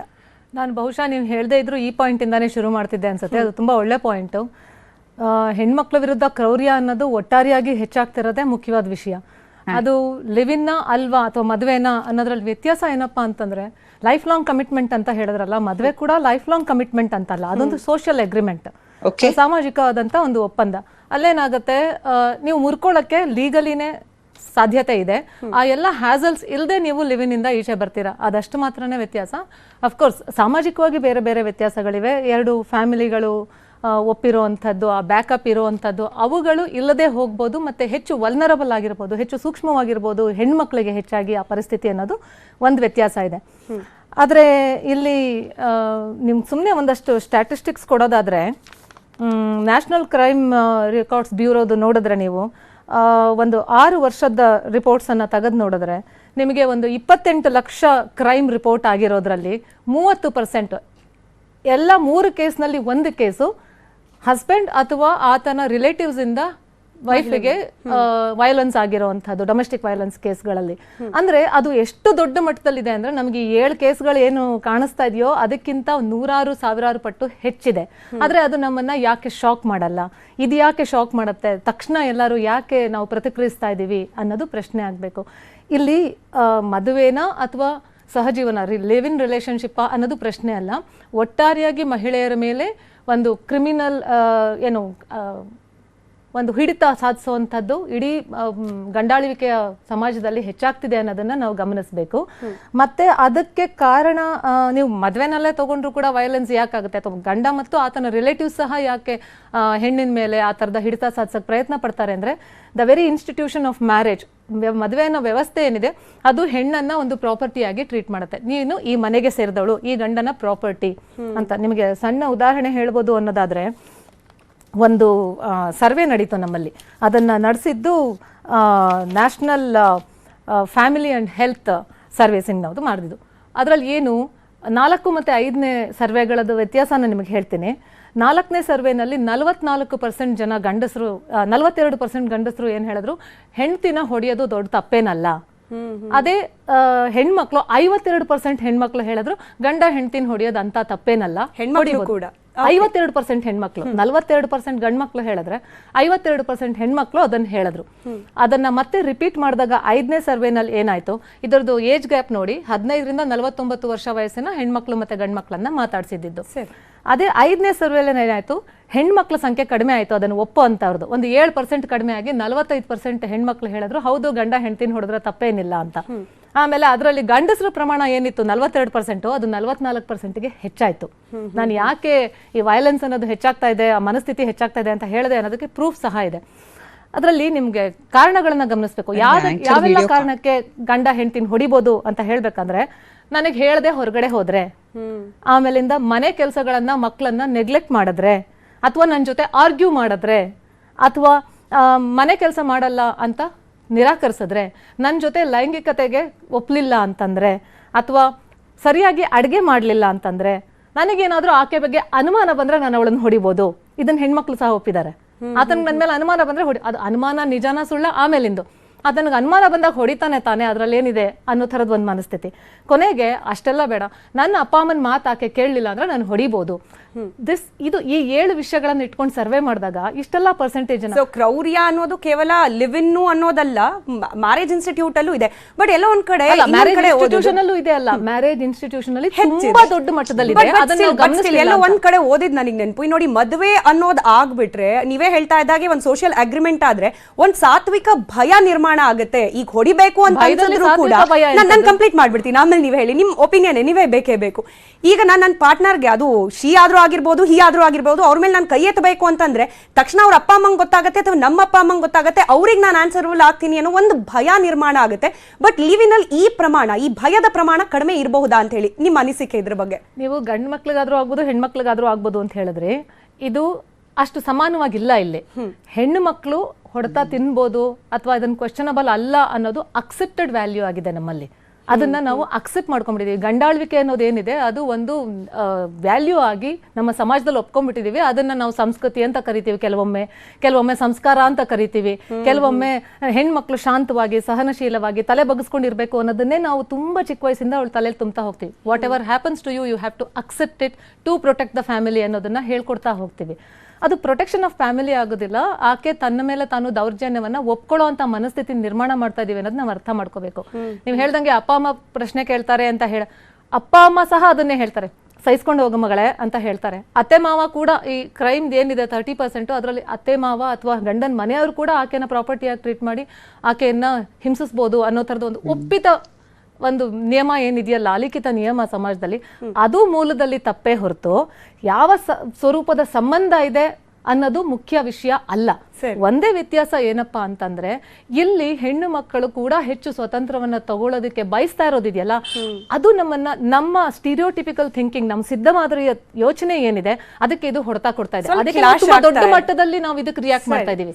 ಇದಕ್ಕಿಂತ ವಿಪರೀತ ಜಾಸ್ತಿ ಇರುವಂತ ವೈಲೆನ್ಸ್ ಏನಿದೆ ಮದುವೆ ಅನ್ನೋ ವ್ಯವಸ್ಥೆ ಒಳಗಡೆ, ಅದಕ್ಕೆ ಅದು ನಮ್ಗೆ ಅಕ್ಸೆಪ್ಟೆಡ್, ಅದು ಯಾವತ್ತೂ ಈ ತರ ಚರ್ಚೆಗೆ ಬಂದಿಲ್ಲ ನೋಡಿ. ಡಾಕ್ಟರ್ ಶುಭ್ರತಾ, ಈಗ ಮತ್ತೊಂದು ವಿಚಾರ ಏನು ಅಂತಂದ್ರೆ, ಈ ಲಿವ್ ಇನ್ ರಿಲೇಶನ್ಶಿಪ್ ಅಲ್ಲಿ ಅಥವಾ ಮದುವೆ ಆದ್ರೂ ಕೂಡ ಪ್ರೀತಿಯಿಂದ ಪ್ರಾರಂಭವಾಗುತ್ತೆ ಈ ಸಂಬಂಧ ಅನ್ನೋದು. ಈ ಪ್ರೀತಿ ಅನ್ನೋದೇ ಒಂದ್ ರೀತಿ ನವಿರಾದ ಭಾವ. ಇದಿತ್ ಕಡೆ ಕ್ರೌರ್ಯಕ್ಕೆ ಎಲ್ಲಿ ಆಸ್ಪದ? ಇಲ್ಲಿ ಪ್ರಾಬ್ಲಮ್ ಆಗ್ತಿರೋದು ಆ ಮ್ಯಾರೇಜ್ ಇನ್ಸ್ಟಿಟ್ಯೂಟ್ ಅಥವಾ ಲಿವ್ ಇನ್ ನಮ್ಮ ಮನಸ್ಥಿತಿಗಳು, ತಾಳ್ಮೆ ಇಲ್ಲದೆ ಇರೋದು, ಹಾಗೆ ನನ್ನ ಮಾತೆ ನಡಿಬೇಕು ಅನ್ನೋ ರೀತಿಯಲ್ಲಿ, ಅಥವಾ ನನ್ನ ಸ್ವಾತಂತ್ರ್ಯಕ್ಕೆ ಯಾರು ಅಡ್ಡಿ ಬರಬಾರ್ದು ಅನ್ನೋದು, ಈ ಮನಸ್ಥಿತಿಗಳಲ್ಲಿ ಆಗ್ತಿರೋ ಕ್ಲಾಶ್ ಇದೆಯಲ್ಲ, ಇದೇ ಕ್ರೌರ್ಯದ ಕಡೆ ಕರ್ಕೊಂಡು ಹೋಗ್ತಾ ಇದೆಯಾ? ನೋ ಮ್ಯಾಟರ್ ಮದುವೆ ಆದ್ರೂ ಆಯ್ತು, ಲಿವ್ ಇನ್ ಆದ್ರೂ ಆಯ್ತು. ಈಗ ಈ ಡಾಕ್ಟರ್ ಕೂಡ ಹೇಳ್ತಾ ಇದ್ದ ಹಾಗೆ ಕ್ರೌರ್ಯ ಅನ್ನೋದು ಮನಸ್ಥಿತಿಯಿಂದ ಬರ್ತಾ ಇರೋದ್ರಿಂದ ಈ ಮದುವೆಯಲ್ಲೂ ಲಿವ್ ಇನ್ ಅಲ್ಲೂ ಅಷ್ಟು ವ್ಯತ್ಯಾಸಗಳು ಕಾಣೋಕ್ ಸಿಗ್ತಾ ಇಲ್ವಾ ಅಂತ ಹೇಳಿ ಕ್ರೌರ್ಯದ ಮುಂದೆ? ಈಗ ಕ್ರೌರ್ಯ ಅಂತ ಅಂದಾಗ ಅವ್ರ ಮೇಡಮ್ ಅವ್ರು ತುಂಬಾ ಮುಖ್ಯವಾದ ಒಂದು ಪಾಯಿಂಟ್ ಅನ್ನ ಹೇಳಿದ್ರು. ನಾವೆಲ್ಲರೂ ಅರ್ಥ ಮಾಡ್ಕೋಬೇಕು, ಮಹಿಳೆಯೇ most of the times receiving end ಅಲ್ಲಿ ಇರ್ತಾಳೆ. ಯಾಕಂದ್ರೆ ಪವರ್ಲೆಸ್ನೆಸ್ ಅಂತ ಏನಾಗುತ್ತೆ ಅಬ್ಯೂಸ್ ಅಲ್ಲಿ, ಅದಾಗದು ಮಹಿಳೆಗೆ. ಏನೇ ಹೇಳಿದ್ರು ಕೂಡ ಮಹಿಳೆ ರಿಸೀವಿಂಗ್ ಎಂಡ್ ಅಲ್ಲಿ ಇರ್ತಾಳೆ.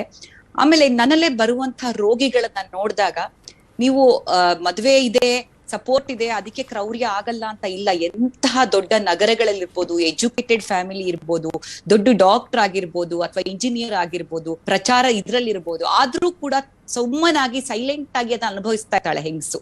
ಅದನ್ನ ನಾವು ತುಂಬಾ ನೋಡಿದೀವಿ. ನಾವು ಸಹಾಯ ಮಾಡಕ್ಕೆ ನಾನು ಕೇಳಿದ್ರು ಕೂಡ ಏನಂತಾರೆ, ಮೇಡಮ್ ಪರವಾಗಿಲ್ಲ ಮೇಡಮ್, ನಾನ್ ಗಂಡ ತಾನೆ, ಹೊಡಿಲಿ, ಇವತ್ತು ಏಟ್ ಹಾಕಿದ್ರೆ ಏನಾಗತ್ತೆ ಅಂತ ಹೇಳ್ತಾರೆ.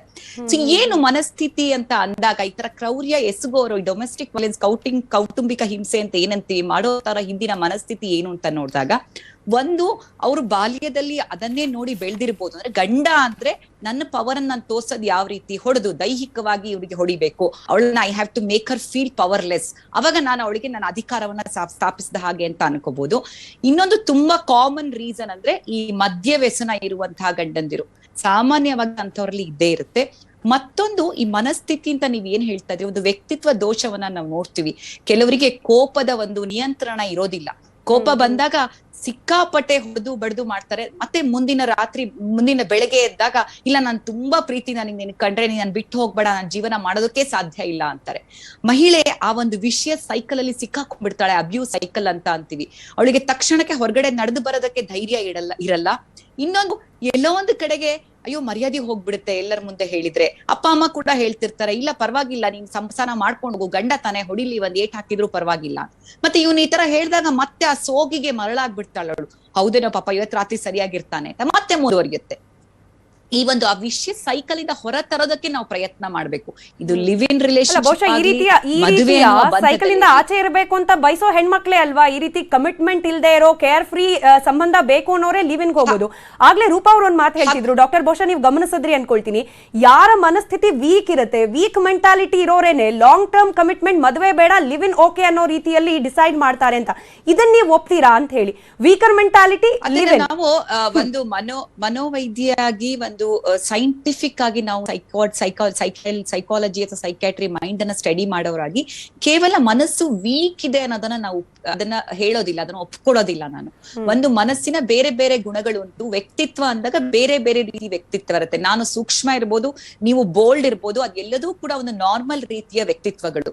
ಏನಾಗುತ್ತೆ ಅಂದ್ರೆ ಯುವ ಜನತೆಯ ಮನಸ್ಸು ಸಣ್ಣ ಸಣ್ಣ ಸುಖಗಳಿಗೆ ಇನ್ಸ್ಟಂಟ್ ಗ್ರಾಟಿಫಿಕೇಶನ್ ಬೇಕು, ಅವರಿಗೆ ಬದ್ಧತೆ ಬೇಡ ಅಷ್ಟೇ. ಎಲ್ಲೋ ಒಂದು ಕಡೆಗೆ ನನಗೆ ಹೇಳಿದ್ನಲ್ಲ ಅವಾಗಲೇ, ಆರ್ಥಿಕ ಸ್ವಾತಂತ್ರ್ಯ ಬೇಕು, ಯಾವುದೇ ರೀತಿಯ ಕುಟುಂಬದ ಒಂದು ಬದ್ಧತೆ ಬೇಡ.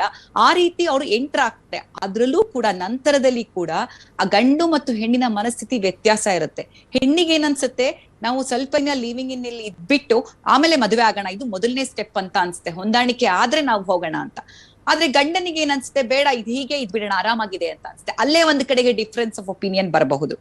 ಮತ್ತೊಂದು ಏನಂದ್ರೆ ಸಂಬಂಧಿಕರಿಂದ ದೂರ ಮಾಡುವಂತ ಪ್ರಕ್ರಿಯೆ ಲಿವ್ ಇನ್ ಇರ್ಲಿ ಎಲ್ಲೇ ಕೂಡ ಆಗುತ್ತೆ. ಹೆಣ್ಮಕ್ಳಿಗೆ ಈ ಎಲ್ಲಿ ದೌರ್ಜನ್ಯ ಕ್ರೌರ್ಯ ಇರುತ್ತಲ್ಲ, ಅದನ್ನ ಅವರ ಸಂಬಂಧಿಕರಿಂದ ಸಪರೇಟ್ ಮಾಡೋದಕ್ಕೆ ಪ್ರಯತ್ನ ಮಾಡ್ತಾರೆ. ಅವರು ಬಂದ್ಬಿಟ್ರೆ ಮತ್ತೆ ಎಲ್ಲಿ ಸಪೋರ್ಟ್ ಆಗುತ್ತೆ ಅನ್ನುವಂಥದ್ದು. ಇದೆಲ್ಲದು ಒಂದಕ್ಕೊಂದು ಸೇರಿ ಅದು ಜಾಸ್ತಿ ಆಗ್ತಾ ಹೋಗುತ್ತೆ. ಮತ್ತೆ ಒಂದು ಸಲ ಮಹಿಳೆ ಖಿನ್ನತೆಗೆ ಹೋಗ್ತಾ ಇದ್ದ ಹಾಗೆ ಅವಳು ಹೇಳ್ಕೊಳ್ಳೋದಕ್ಕೂ ಸಾಧ್ಯ ಆಗೋದಿಲ್ಲ. ಮತ್ತೆ ನಮಗೆಲ್ಲರಿಗೂ ಗೊತ್ತಿದೆ, ಮನೋವೈದ್ಯಕೀಯದ ಬಗ್ಗೆ, ಮನಸ್ಸಿನ ಕಾಯಿಲೆಗಳ ಬಗ್ಗೆ ತುಂಬಾ ಕಳಂಕ. ಅದಕ್ಕೆ ನಾವು ದೇಹಕ್ಕೆ ಗಾಯ ಆದ್ರೆ ಟ್ರೀಟ್ಮೆಂಟ್ ತಗೊಳ್ತೀವಿ, ಮನಸ್ಸಿಗೆ ಸಮಸ್ಯೆ, ಡಿಪ್ರೆಷನ್ ಇತ್ತು, ಗಾಬರಿ ಇತ್ತು, ಟ್ರೀಟ್ಮೆಂಟ್ ತೆಗೆದುಕೊಳ್ಳೋದಿಲ್ಲ, ಹೇಳ್ಕೊಳ್ಳೋದಿಲ್ಲ. ಅದು ಕೂಡ ಡಾಕ್ಟರ್ ಸಂಜುತಿ, ಕಡೆದಾಗಿ ನೋಡಿ, ನಾವು ಸೆಕ್ಸ್ ಎಜುಕೇಶನ್ ಮಕ್ಕಳಿಗೆ ಕೊಡಬೇಕು ಅಂತ ಹೇಳಿ ಪದೇ ಪದೇ ಮಾತನಾಡ್ತೀವಿ. ಬಟ್ ಈಗ ರಿಲೇಶನ್ಶಿಪ್ ಎಜುಕೇಶನ್ ಕೂಡ ಅವಶ್ಯಕ ಅನ್ನುವ ಪರಿಸ್ಥಿತಿಗೆ ಬಂದಿದೀವ ಅಂತ ಹೇಳಿ, ಸಂಬಂಧ, ಅದರ ಮೌಲ್ಯ, ಯಾವ ರೀತಿಯಾಗಿ ಸಂಬಂಧವನ್ನ ಉಳಿಸ್ಕೊಂಡು ಬೆಳೆಸ್ಕೊಂಡು ಹೋಗ್ಬೇಕು, ಇದನ್ನ ನಮ್ಮ ಮಕ್ಕಳಿಗೆ ಕಲಿಸೋ ಅನಿವಾರ್ಯತೆ ಬಂದಿದೆಯಾ ಈ ರೀತಿ ಪ್ರಕರಣಗಳನ್ನು ಗಮನಿಸಿದಾಗ? ಕ್ವಿಕ್ ಆಗಿ. ಖಂಡಿತ. ಆಕ್ಚುಲಿ ಸೆಕ್ಸ್ ಎಜುಕೇಶನ್ ಕೂಡ ಇದಕ್ಕೆ ಸಂಬಂಧಪಟ್ಟಿದ್ದು, ಅದರ ಹೊರತಾಗಿದಲ್ಲ. ಸೆಕ್ಸ್ ಎಜುಕೇಶನ್ ಅಂತಂದ್ರೆ we are not going to teach the act of sex, rather sex ಸೆನ್ಸಿಟಿವಿಟಿನ, ಜೆಂಡರ್ ಸೆನ್ಸಿಟಿವಿಟಿನ ಕಳಿಸ್ಕೊಡುವಂಥದ್ದು, ನಮ್ಮ ದೇಹದ ಬಗ್ಗೆ ಅರಿವನ್ನ ಮೂಡಿಸುವಂಥದ್ದು. ಹಾಗಾಗಿ ಅದೇ ಇದರ ಮೂಲ. ಈ ಗಂಡಾಳ್ವಿಕೆ ಅಂತ ಏನಿದೆ, ನಾನು ಗಂಡು ಮಕ್ಕಳಿಗೆ ನಾನು ಪವರ್ಫುಲ್, ನಾನು ರೂಲ್ ಮಾಡ್ಬೋದು ಇನ್ನೊಂದು ಜೆಂಡರ್ನ ಅನ್ನೋಂಥ ಮನಸ್ಥಿತಿಯಿಂದ ಹೊರತಂದು ನಾವೆಲ್ಲ ಈಕ್ವಲ್ ಮತ್ತೆ ಹಾಗೆ ನೋಡಬೇಕಾಗಿದೆ ಅಂತ. ಮತ್ತೆ ಹೆಣ್ಮಕ್ಳಿಗೆ ನಾನು ವೀಕರ್ ಸೆಕ್ಸ್ ಅನ್ನೋದನ್ನ ಬರೆಸ್ದೇನೆ, ನಾನು ಸಹ equal, we are two different genders unique in our self ಅನ್ನೋಂಥದ್ದು, ನಮ್ಮ ಏನು ಯುನೀಕ್ನೆಸ್ ಏನಿದೆ ಅದನ್ನು ಉಳಿಸ್ಕೊಳ್ಳೋ ಅಂಥದ್ದು ಮತ್ತೆ ರೆಸ್ಪೆಕ್ಟ್ ಮಾಡೋ ಅಂಥದ್ದು ಅದರ್ ಜೆಂಡರ್ನ ಕಲಿಸೋದೇನೆ ಈ ಸೆಕ್ಸ್ ಎಜುಕೇಶನ್. ಅದು ಇದಕ್ಕೆ ಸಹಾಯ ಮಾಡುತ್ತೆ, ಇನ್ನೊಬ್ಬರನ್ನ ರೆಸ್ಪೆಕ್ಟ್ ಮಾಡುವಂಥದ್ದನ್ನ ಸಹಾಯ ಮಾಡುತ್ತೆ. ಅದು ಅಗತ್ಯವಾಗಿ ಆಗಬೇಕು. ಮತ್ತೆ ಎರಡು ವಿಷಯ ನೀವು ಚರ್ಚಿಸ್ತಾ ಇದ್ದಾಗ ಗಮನಿಸ್ತೆ, ಅದರ ಕ್ವಿಕ್ ಆಗಿ ಅದರ ಪಾಯಿಂಟ್ಸ್ ಹೇಳಬೇಕು ಅನ್ಕೋತೀನಿ ನಾನು. ಇಲ್ಲಿ ಲೀಗಲ್ ಎಮೋಷನಲ್ ಸಪೋರ್ಟ್ ಇರೋದಿಲ್ಲ ಫ್ಯಾಮಿಲಿ ಅನ್ನೋವಂಥದ್ದು ಅನ್ನೋದು ಬಿಟ್ಟರೆ, ಸಾಮಾಜಿಕವಾಗಿ ಅದಕ್ಕೆ ಅಕ್ಸೆಪ್ಟೆನ್ಸ್ ಇಲ್ಲ ಅನ್ನೋದು ಬಿಟ್ರೆ ಲೀಗಲಿ ಸಪೋರ್ಟೆಡ್ ಇದು. ಯಾಕೆ ಅಂತಂದ್ರೆ 2010ರಲ್ಲೇ ಮೊದಲನೇ ಬಾರಿಗೆ ಸುಪ್ರೀಂ ಕೋರ್ಟ್ ಇದನ್ನ ಗಮನಿಸಿದೆ. ಮತ್ತೆ ಇದನ್ನ 2006 ಇನ್ಫ್ಯಾಕ್ಟ್ ನಾನು ಓದ್ತಾ ಇದ್ದೆ 2006 ಅಲ್ಲೂ ಕೂಡ ಒಂದು ಕೇಸಲ್ಲಿ ಸುಪ್ರೀಂ ಕೋರ್ಟ್ ಅಂದ್ರೆ ಇಟ್ಸ್ ನಾಟ್ ಇಲ್ಲಿಗಲ್ ಅನ್ನೋ ರೀತಿಯ ಡೊಮೆಸ್ಟಿಕ್ ರಿಲೇಶನ್ಶಿಪ್ ಡೊಮೆಸ್ಟಿಕ್ ವೈಲೆನ್ಸ್ ಲಾ ನಲ್ಲಿ ಏನಿದೆ ಡೊಮೆಸ್ಟಿಕ್ ರಿಲೇಶನ್ಶಿಪ್ ನ ಅದ್ರ ಕೆಳಗಡೆ ಡಿಫೈನ್ ಮಾಡಿದೆ.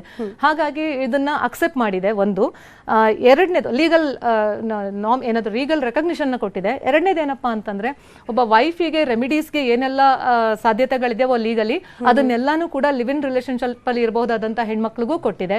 ಮತ್ತೆ 1956 ಆಕ್ಟ್ಗೆ ಏನು ಹಿಂದೂ ಸೆಕ್ಷನ್ ಆಕ್ಟ್ಗೆ ಕೂಡ ಬದಲಾವಣೆ ತಂದು ಪ್ರಾಪರ್ಟಿ ರೈಟ್ಸ್ ಅಲ್ಲಿ ಕೂಡ ರೆಕಗ್ನಿಷನ್ ಅನ್ನ ಕೊಟ್ಟಿದೆ. ಹಾಗಾಗಿ ಲೀಗಲ್ ಸ್ಯಾಂಕ್ಷನ್ ಇದೆ. ಇಲ್ಲಿ ನಾವು ಇದನ್ನ ದೊಡ್ಡ ಮಟ್ಟದಲ್ಲಿ ಇದರಿಂದ ಹೀಗಾಗ್ತಿದೆ ಅಂತ ನೋಡೋ ಮನಸ್ಥಿತಿನಲ್ಲಿ ಪ್ರಾಬ್ಲಮ್ ಇದೆ. ಅದು ಬಿಕಾಸ್ ಆಫ್ ಲಿವ್ ಇನ್ ಅಲ್ಲ, because of gendered bias, because of ವಿಚಾರ ಇರೋದು ಬಹಳ ದೊಡ್ಡದು. ಸಮಯ ಇದ್ದದಷ್ಟೇ. ಧನ್ಯವಾದ ಇಬ್ರಿಗೂ ಕೂಡ ಇಷ್ಟೊತ್ತು ನಿಮ್ಮ ವ್ಯಾಲ್ಯೂಬಲ್ ಆಲೋಚನೆಗಳನ್ನ ನಮ್ಮ ಜೊತೆ ಹಂಚಿಕೊಂಡಿದ್ದಕ್ಕೆ. ಇನ್ನು ಇದು ಲಿವ್ ಇನ್ ಆದ್ರೂ ಆಗಿರಬಹುದು, ಮದುವೆ ಆದ್ರೂ ಆಗಿರಬಹುದು, ಪ್ರಾರಂಭ ಆಗೋದು ಪ್ರೀತಿಯನ್ನು ನವಿರಾದ ಭಾವನೆಯ ಜೊತೆಯಲ್ಲಿ. ಪ್ರೀತಿ ಅನ್ನೋದು ಕಡೆಯವರೆಗೂ ಇದ್ರೆ ಕ್ರೌರ್ಯ ತನಕ ಹೋಗೋದಿಲ್ಲ. ಹಾಗಾಗಿ ಆ ಪ್ರೀತಿ ಉಳಿಸ್ಕೊಂಡು ಹೋಗೋ ಸಹನೆ, ತಾಳ್ಮೆ ನಮ್ಮಲ್ಲಿ, ಅದರಲ್ಲೂ ನಮ್ಮ ಯುವ ಪೀಳಿಗೆಯಲ್ಲಿ ಬರಬೇಕು. ಅದರ ಕಡೆಗೆ ನಿಮ್ಮ ಆಲೋಚನೆಗಳು ಇರಬೇಕು ಅಂತ ಹೇಳ್ತಾ ಕಾರ್ಯಕ್ರಮ ಮುಗಿಸ್ತಾ ಇದ್ದೀನಿ. ನೋಡ್ತಾ ಇದ್ದೀನಿ ನ್ಯೂಸ್ 18, ಜಾಲ ನಮ್ಮದು, ಬಲ ನಿಮ್ಮದು.